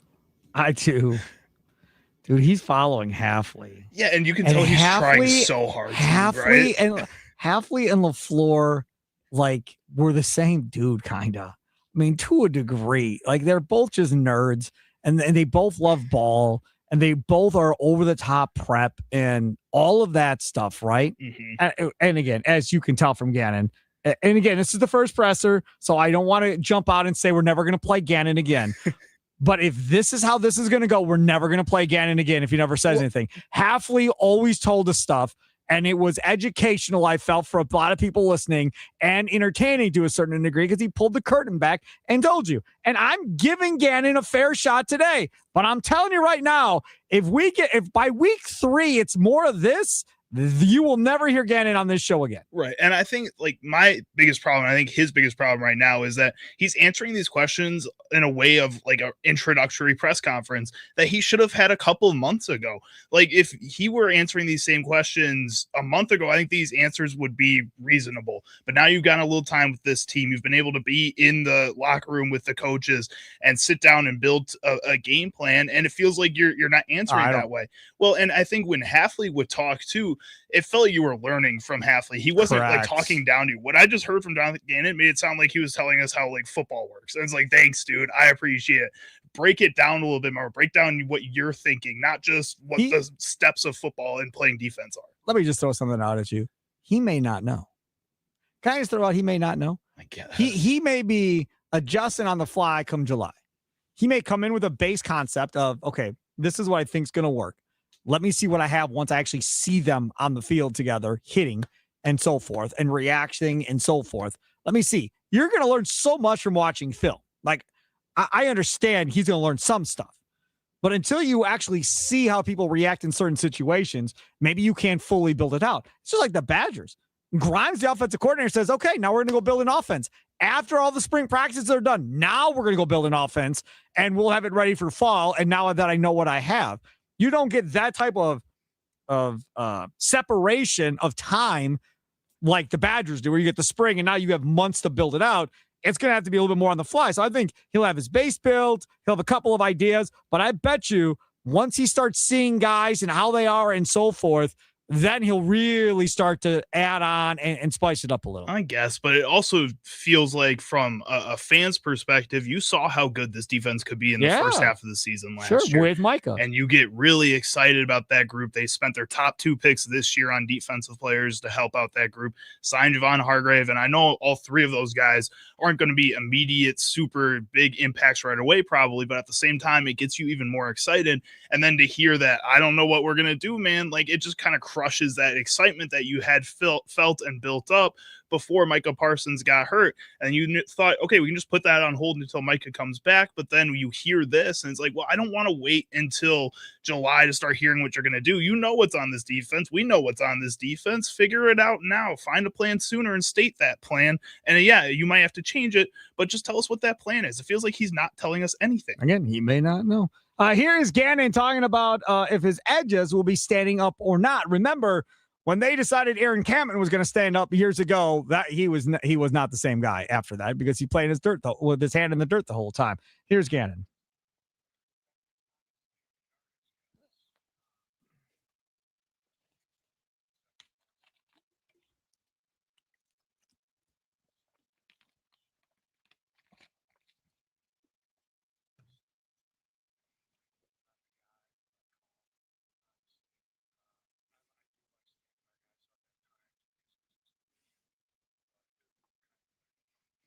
Player dependent. So no firm way of if we're standing our edges up or not. Again, he gives you nothing at the end of the day. Nothing at all.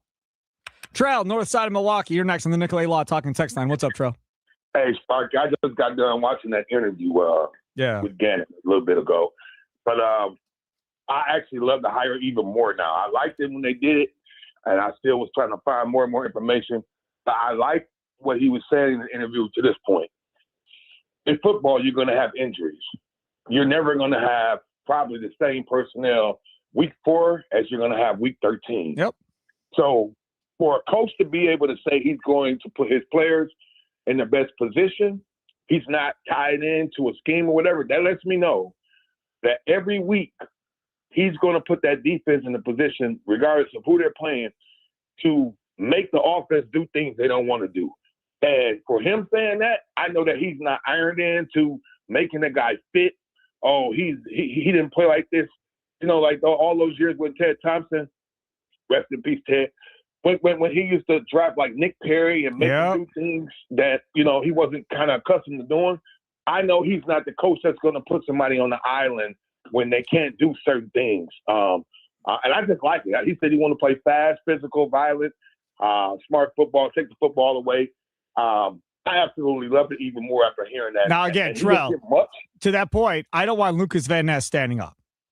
So now, again, and he said it's player dependent, so we'll see what he does with Lucas Van Ness. But I'm not going to be a fan if they decide to try that. But I think he also said, too, Sparky, he said there's going to be strengths and stresses to the defense. So, okay, there's going to be a strength. So he wants his strength to be able to overplay things that might stress the defense. Because sometimes, you, like he said, you're not going to be able to stop everything on every play. But what you want to do is be able to have your strengths be that good that even if you do have stresses, you're able to, kind of combat with it a little bit. So I like it, man. I don't know. I like it, Trell. Thanks for the call. I appreciate it. Again, I'm not anti-Gannon coach. I'm anti-Gannon press conference right now. But it's early. It's early. I'm just saying it's early. How he plans to use Micah Parsons.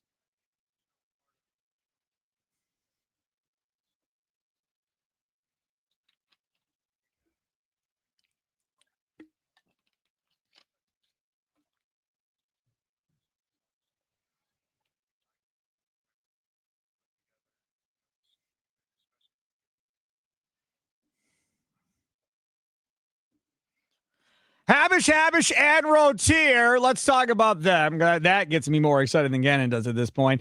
National reputation, hometown service. Man, they've been doing this since 1930. 13 different locations across the state. If you're listening to the game in Wausau, they're there. Yeah, they have office right there. You're listening to WNFL in Green Bay and Appleton like I was on Saturday. You have offices right there for Habish, and Rotier. If you're here in southeastern Wisconsin, offices. Madison, got you. Offices there as well. If you're streaming us on social media or at wisportsradio.com listening in Madison, they got offices there too. The national reputation part is simple. They win a lot. That's how you build a national reputation, right? They get laws changed because they win certain cases. They make a lot of money for their clients, big money for their clients. That's how you build a national reputation. The hometown service aspect, that's the aspect I care about more than anything else, if we're being honest. If I am you and I'm looking for somebody to represent me after I've been hurt in a car accident or something along those lines, I need somebody that I know is going to have my best interest at needs. Somebody that I know is going to be able to calm me down because I'm going to be all worked up. Because that's how it was when I got in my bad car accident years ago. I need that. That's what I need. Somebody's going to say, hey, I'm going to take this off your plate so you don't have to worry about it. Let us handle it. That's what I want. I don't want to walk in and be a number like you would be at other law firms potentially. Not all law firms, but a lot of them, you might be. Oh, nice. Yeah, we'll call you. You walk in, you're like, did he listen to anything I just said? Were they paying attention? Because I felt like he wasn't paying attention. You don't get that with Habish and Rotier. Check them out today, Habish.com. Again, that's Habish.com. Ryan in Burlington, you're next here on the Talking Text line. What's up, Ryan? What's up, Sparky? Hey, so, I like the press guy. I understand in a media point of view. I understand why you wouldn't. But, like, if we put ourselves in a player's perspective, like, that is exactly who you want to play for. You want to play for the guy that's going to say, hey, we're not going to be stuck to a scheme. We're not going to only be doing, Tampa 2 shell. We're not doing any of that. We're going to look at the team and who we play. We're going to find the stresses, and we're going to play to your strengths during that game. This is exactly how Bill Belichick is. He is not going to give a scheme. That's why every year, if a guy didn't fit what they were doing, they moved him out, and you're like, oh, how could they get rid of that guy? That guy was really good. He played every game and scouted every game as new, its new kind of entity, and didn't pigeonhole himself into we're running this scheme. I can't remember the name. I'm losing it just because I'm on with you, but the old Packers D coordinator, at one point he was so complicated that players were asking him to dumb it down. Man, that's happened multiple times over the last 20 years. I've had that conversation so many times on the air with Gary Ellerson and Leroy Butler. Every year I felt like we were having that conversation. Thanks for the call. I remember having that because they were saying, oh, you got to dumb it down, whatever the case may be. And I remember Leroy going, Sparky, come on, man. It's not that difficult. Like, trust me, it's not. Sounds good. And then I think it was Nick Perry who came on. Oh yeah, man, it's way complicated. Like we're really having a tough time here. We really had to kind of pull it back a little bit so all the guys understood it.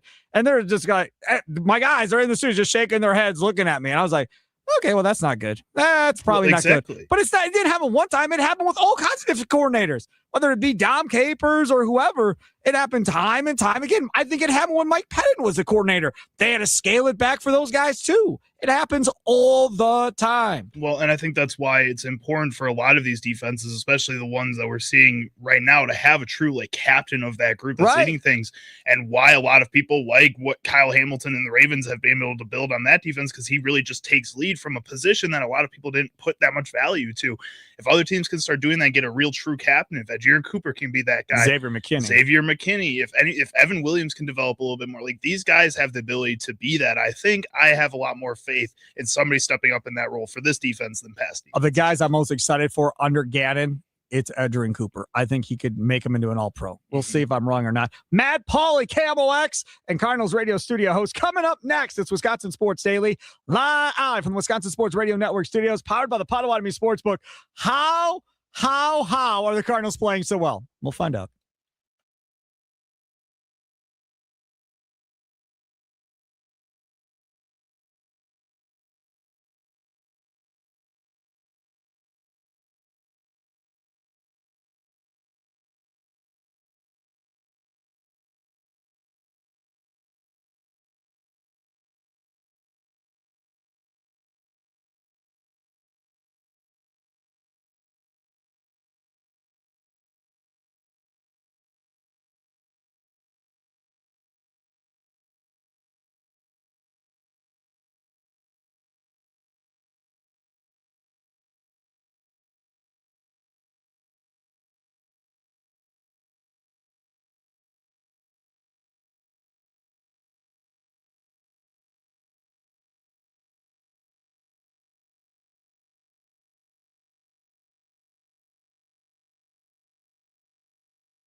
I got to tell you, Tyler Black's impressed me. I'll just say it. I mean, it's a You're small. fired up over Tyler Black, man? No, I did not say I'm fired up over Tyler Black. I said he's impressed me. He's better than what we've seen previously at the major league level. Yeah. Small sample size, but he's just getting the ball in the air more, man. Like before, everything was on the ground. You know what else I realized?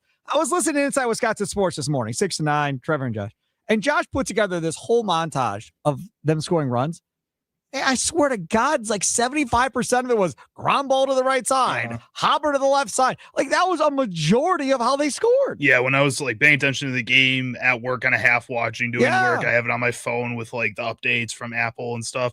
It's just constantly every time they scored, I'd be in the back and be like, "What happened? Oh, it was ground ball to the second base. Gary Mitchell hitting ground ball. These guys, Joey Ortiz hitting a ground ball with bases loaded. Hey, that was a big deal. That was a huge deal. But it's still a ground ball. Like get a hit, dude. Yeah. It's so frustrating. Like just get a hit. Contact with Joey Ortiz, bases loaded. I'll take it. Joining us now on the guest hotline, powered by Gruber Law, one call, that's all. He is Matt Pauley. Remember from his days in Milwaukee. He's now with KMOX and the Cardinals radio studio host. Follow him on X at Matt Pauley on air. Matt, thanks for coming on, man. Appreciate it. Yeah, absolutely. Thanks for having me. All right. So I first, we're going to start off with my guy. And I'm going to deem him my guy. I don't live in St. Louis. I don't like the Cardinals, but I've been on this dude's bandwagon for like 3 years, begging and pleading for the Brewers to trade for him. And every time I bring it up, I get slandered by everybody for being an idiot and not knowing baseball. But my guy Jordan Walker's playing now. I mean, my guy Jordan Walker finally starting to live up to the hype that I've had for him for 3 years. Well, I think all you had to do was look at the underlying numbers. I mean, this guy was Aaron Judgian in terms of bat speed, exit velocity. Was he swinging at stuff he shouldn't swing at? Yeah, that was the large reason why it just wasn't happening for him. Somebody could throw that low and away slider or sweeper, and he was just going to flail at it, and that's what they did. So he really worked hard this offseason at getting better at swing decisions. That's basically been the fix, and now all of a sudden he's putting up really big numbers. He went through a bit of a lull. The league adjusted to him. He adjusted back to the league. It's been fun, and this is what people don't realize. He's 4 months older than JJ Weatherholt. He has been a super young dude this entire time.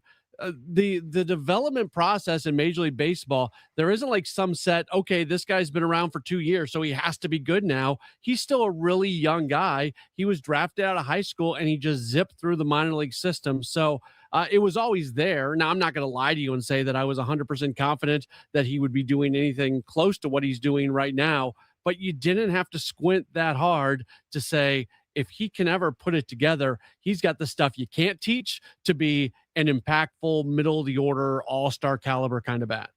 Bigger dude, super athletic, can run, can hit for power, can do everything you want him to do. For those people that don't know who JJ Weatherholt is, that don't follow the Cardinals and don't know about this young stud that y'all got, tell everybody about JJ Weatherholt. Yeah, he was the 7th overall pick just a few years ago. He dealt with like a hamstring issue when he was in college at West Virginia. If he would have stayed healthy, he probably would have been the overall number 1 pick that year. It would have been him or Bazan, the Cleveland guy who, one of those guys would have been one would be 2. But he's got that hit tool and it plays. Now he's in a little bit of a slump right now in terms of hitting, but he's still doing other things that are pretty high level. He goes to every at bat, and the plate discipline he has, he can continues to have on base even when he's not hitting because he's drawing walks. He's playing a high level second base defensively, that's probably the biggest surprise. Nobody thought he'd be as good as he was defensively. The other surprise is probably the power. We thought he'd be like a maxing out at 15 to 20 home run kind of guy. And what he's sitting with, I think 7 home runs right now, if I've got that right. That number's probably going to taper off a little bit, but he's the real deal. If you want to find one real deal guy on this team that you can just bet on to be a really high level all-star caliber player for years to come, JJ Weatherholt's easily that guy to choose. I'll say this of this roster right now, the part that I question is the starting rotation and what this is going to look like for the whole year. This is not the Adam Wainwright led Cardinals pitching staff. These are a bunch of dudes that most people are like, okay, yeah, we know who that is. Or maybe it's a young guy that nobody knows who it is. But there are no studs in this rotation. There's no Mizorowskis in this rotation. There is no Skeens in this rotation. But they just figure out ways one way or the other. The closest thing to somebody who may be that would be Dustin May. He was on a great track with the Dodgers before the injury started to hit. Yeah. and they he's got more swing and miss potential than anybody else in the rotation.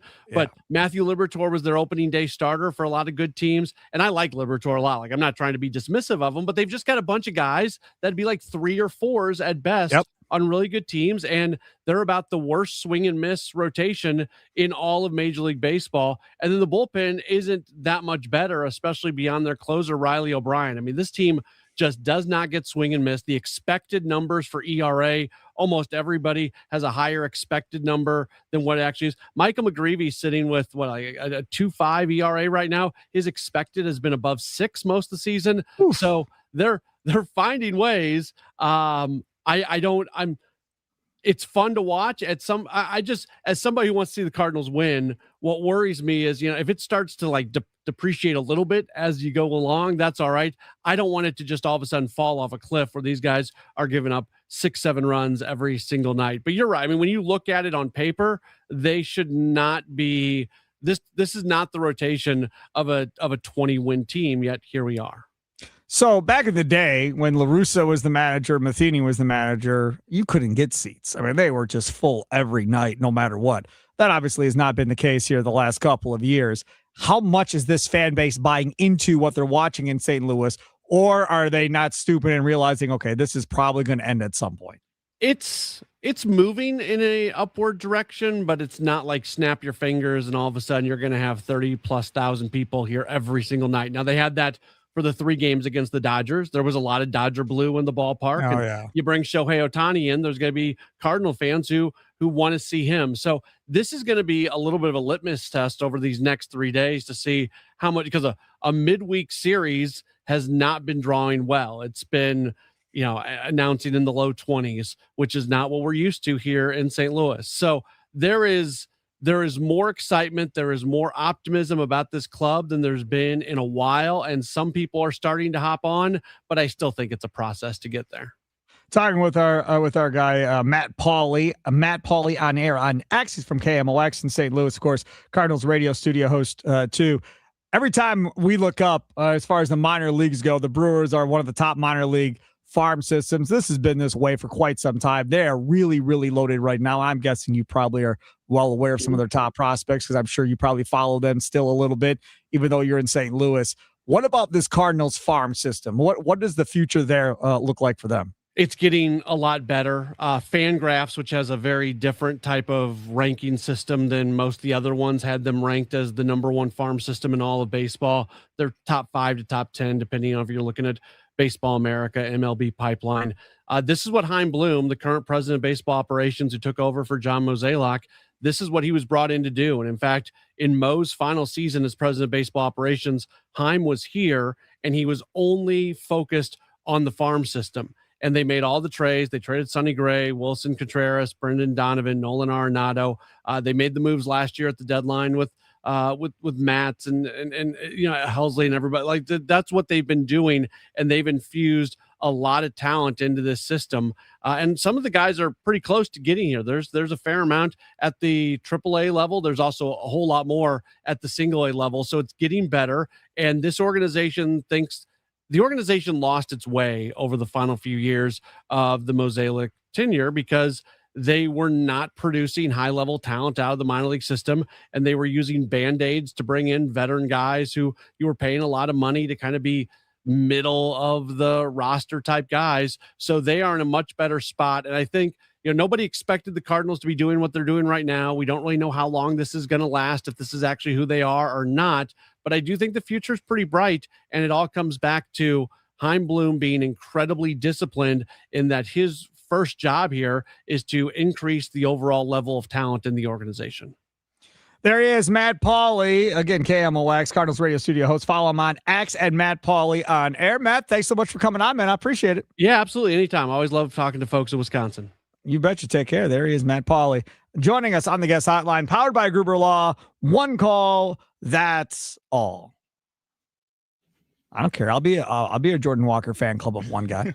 I'm fine with that. I mean, I don't think you're of one guy. He's a really exciting player. This Cardinals team has a lot of really exciting young players, which I hate saying because the Cardinals are probably one of my least favorite teams in all of professional sports. But JJ Weatherholt looks like a lot of fun. He looks like a stud. Sometimes I like watching a hodgepodge group of pitchers go out there and just try to play, man. It's sometimes fun watching that group of guys. Palante is done better than I think people thought. Miles Nicholas sucks still and forever. Shocker. Yeah. I don't know why he's even employed. So I mean, they got some guys. They got some guys that have come up from the farm system that have done some nice things. They're going to have another spot starter coming up from the farm system tomorrow, I think, as well. So I mean, again, they're figuring it out. But when you hear him start talking about expected ERA versus what it actually is right now, especially in that bullpen, when you hear him start talking about they really lack swing and miss with their pitchers, that is nothing but good news for the Brewers. Because the Brewers don't do a lot of swing and missing to begin with. Contact. And that means this is going to be fun. Like, we could hit the ball around the yard and score some runs here against the Cardinals. Well, and that would be really nice to get a Jackson Churro in that lineup to get going off early against a team that's going to give him pitches to hit. And Andrew Vaughn, give him pitches to hit. Allow William Contreras to stay hot. I mean, this is going to be a fun series if all those guys can get going. Step up to the plate and take a shot at winning major prizes in the $300,000 Big League Series at Potawatomi Casino Hotel, Milwaukee, April through June. You can win a share of $300,000 in prizes. That's right. I said $300,000 in prizes. All monthly promo entries count towards the grand finale drawings on June 26th. Get triple the entries during Brewers home games and score one of 3 all-new Toyota vehicles. More info online. Must be 21 and a rewards member to play. Only at Potawatomi. Think Sparky missed. Coming up next, it's Wisconsin Sports Daily, live from Wisconsin Sports Radio Network studios, powered by the Potawatomi Sportsbook. Sparky here.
See this here. This is a good one.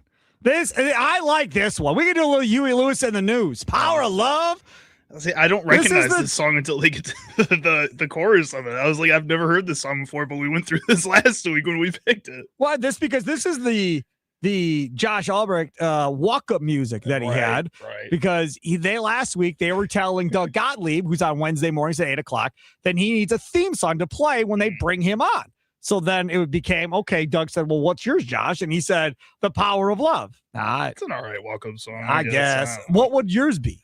I don't know, like Big Papa was always my song that I listened to before every football game. We used to play that song every time we had Gilbert Brown on. So you told me I couldn't have it as my theme song because of Correct. that. So Correct. yeah, that was always my song that I listened to, but it might change. I'm a little more mellow now than I was when I was playing football. So yeah. You're a little bit more mellow? Yeah, I like to think so. You're about as positive and as upbeat of a dude as I've ever met in my life. Another positive and upbeat person is my girl Whitney Lean over there at the ALS Association. She joins us now on the guest hotline, powered by Gruber Law. One call, that's all. Lou Gehrig's Chasing a Cure comes up Sunday, June 14th. Tommy Wirtz will be broadcasting the leadoff show there at American Family Field as part of the event. Looking forward to that. It's between noon and 1 as we get ready for the Brewers and Phillies game that day. Whitney, thanks for coming on. I appreciate it. Yeah, thanks, Sparky. Okay, so first I want to talk a little bit about the ALS Association. Obviously, for those that don't know, Whitney was at Children's Wisconsin for a long time. She was my partner, and then she left me high and dry and went to the ALS Association. See, I'm over it, not really. But now she's over here, so now we get to work together with the ALS Association, which I'm very, very proud of. But tell everybody, why you wanted to go over to the ALS Association. Yes, but first and foremost, Sparky, I'd always come back to you. So here we are. Yes, here we are. Yes. Yes, so I lost my dad to ALS in March of 2024. So this cause and this other nonprofit is very close, near and dear to my heart, and wanting to do my part to help the next family dealing with ALS. For people that don't know what ALS is and what it does to a person, help us out. Yes, it's a progressive neurodegenerative disease that affects the nerve cells to the brain and the spinal cord. So in easier terms, it pretty much, you lose the ability to walk, talk, eat, and eventually breathe, since it does take over all of your muscles. So what's the goal of the ALS Association? The goal is to find a cure, because right now it is uncurable. So we are working our way to find that cure to have no more ALS in this world. Since 1985, $230 million has been put towards research for this. That is a gigantic number when you think of it, but then you think of since 1985, and then maybe it doesn't seem as big since it's dating back to 1885. Like Charlie wasn't even a sparkle in the eye of his mother in 1985. Yes, and we still need more, because we are on the brink of finding a cure for this. There are two forms of ALS. One is sporadic and one is familial. So we have discovered two genes associated with familial ALS in the last 40 years, but recently, actually just the last 2 years. So that is our key to finding the cure for the sporadic ALS. Now, before we get to Chasing a Cure, the Lou Gehrig's Chasing a Cure event coming up on Sunday, June 14th, let's talk about the first annual Wisconsin ALS Golf Classic coming up on Monday, June 8th. Yes, we're really excited. I was approached to start a brand new event, and I got to decide what I wanted to do, and I decided to do a golf outing. So here we are. It'll be coming up at the Wisconsin Country Club, like you said, Sparky, on Monday, June 8th. And we're really excited to bring the community together in another way to have fun on the course, as well as raising more funds for ALS. Very cool golf course, indeed. Foursomes available still to sign up until May 15th. Go to als.org/golf Wisconsin, als.org/golf Wisconsin. I would love to have you out there and be a part of this event. And then June 14th, another event in the Yount parking lot at the Brewers Phillies game. Yes, and that Lou Gehrig Day, Chasing a Cure, is one of our largest events in the state. 500 to 600 people come together to celebrate ALS awareness, a community-driven event, partnering with the Brewers for some burgers with Sobelman's, Bloody Marys, beer, and then going on in to enjoy the game.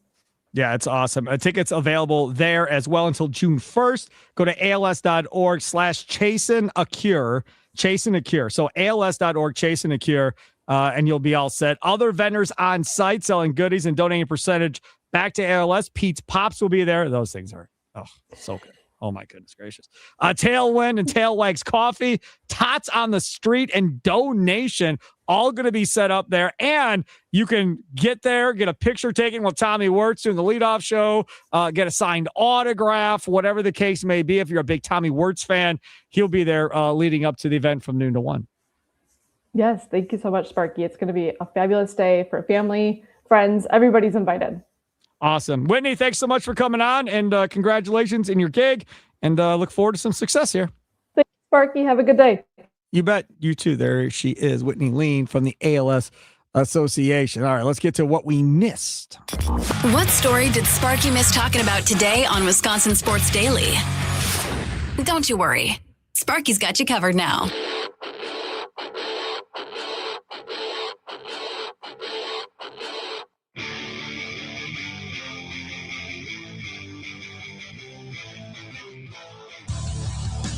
All right, let's get to it. So I believe we have the Kentucky Derby sound, right? Yep, it's in Charlie's Sound of the Day folder. Very good. This is something that I want to get to because this was a pretty cool deal. Now, again, I don't know necessarily. I don't see it, Charlie. I don't necessarily. 1 second. That's okay. I don't necessarily know how many people watch the Kentucky Derby, but like everything else, you get a press release. Oh, the most watched ever of the Kentucky Derby, because now they include the streaming app numbers and the TV numbers. So now every time there's an event on TV, it's the most watched ever. Check this out. As they arrive into the final furlong, O'Sally is also gaining ground on the far outside as they come to the last 16th of a mile. Denon Bourbon in front. O'Sully, a huge long shot. Renegade and Golden Tempo are closing too. Here's Golden Tempo. Golden Tempo and Cherie DeVaux make history in the Kentucky Derby over Renegade in a final time of 2:02.27 seconds. I'm quite overwhelmed, to be honest. Hasn't, I keep getting the has it set in? No, it hasn't.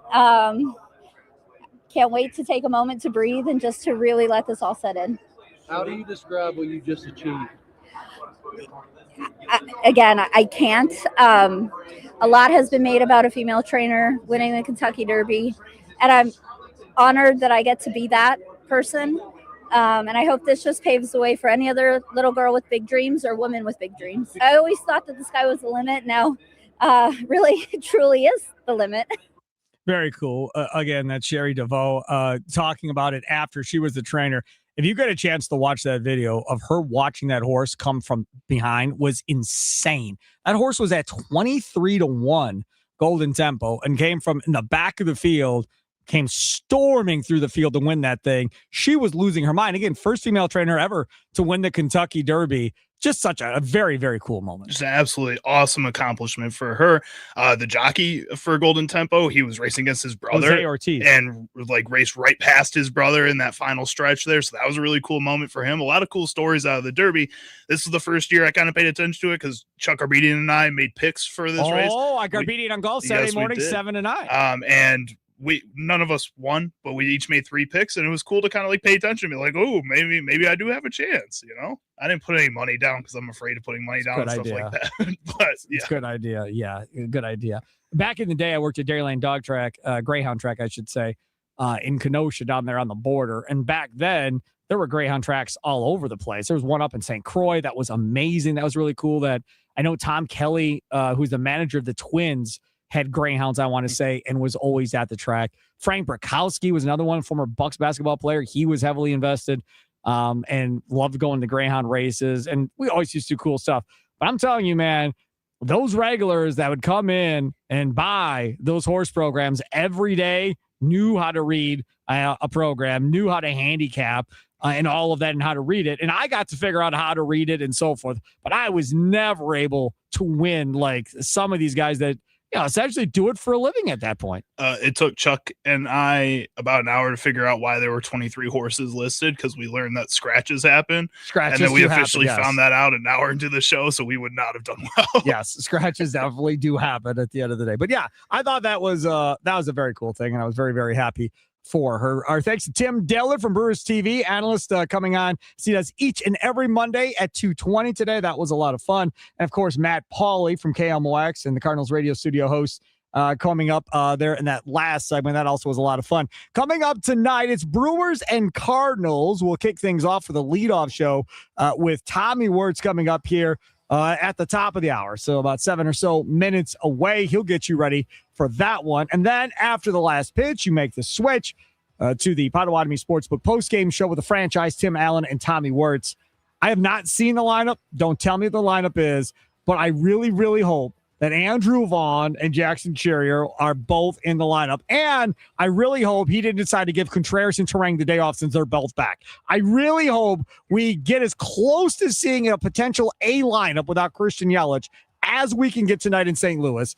And outside of beating the Trainer in Chicago, the Cardinals are probably my second team that I like to beat the most. Right up there. Yeah, right, for sure. Right up there. That'll do it for Wisconsin Sports Daily. Live from the Wisconsin Sports Radio Network studios, powered by the Potawatomi Sportsbook. Enjoy your night, Wisconsin. Toodles.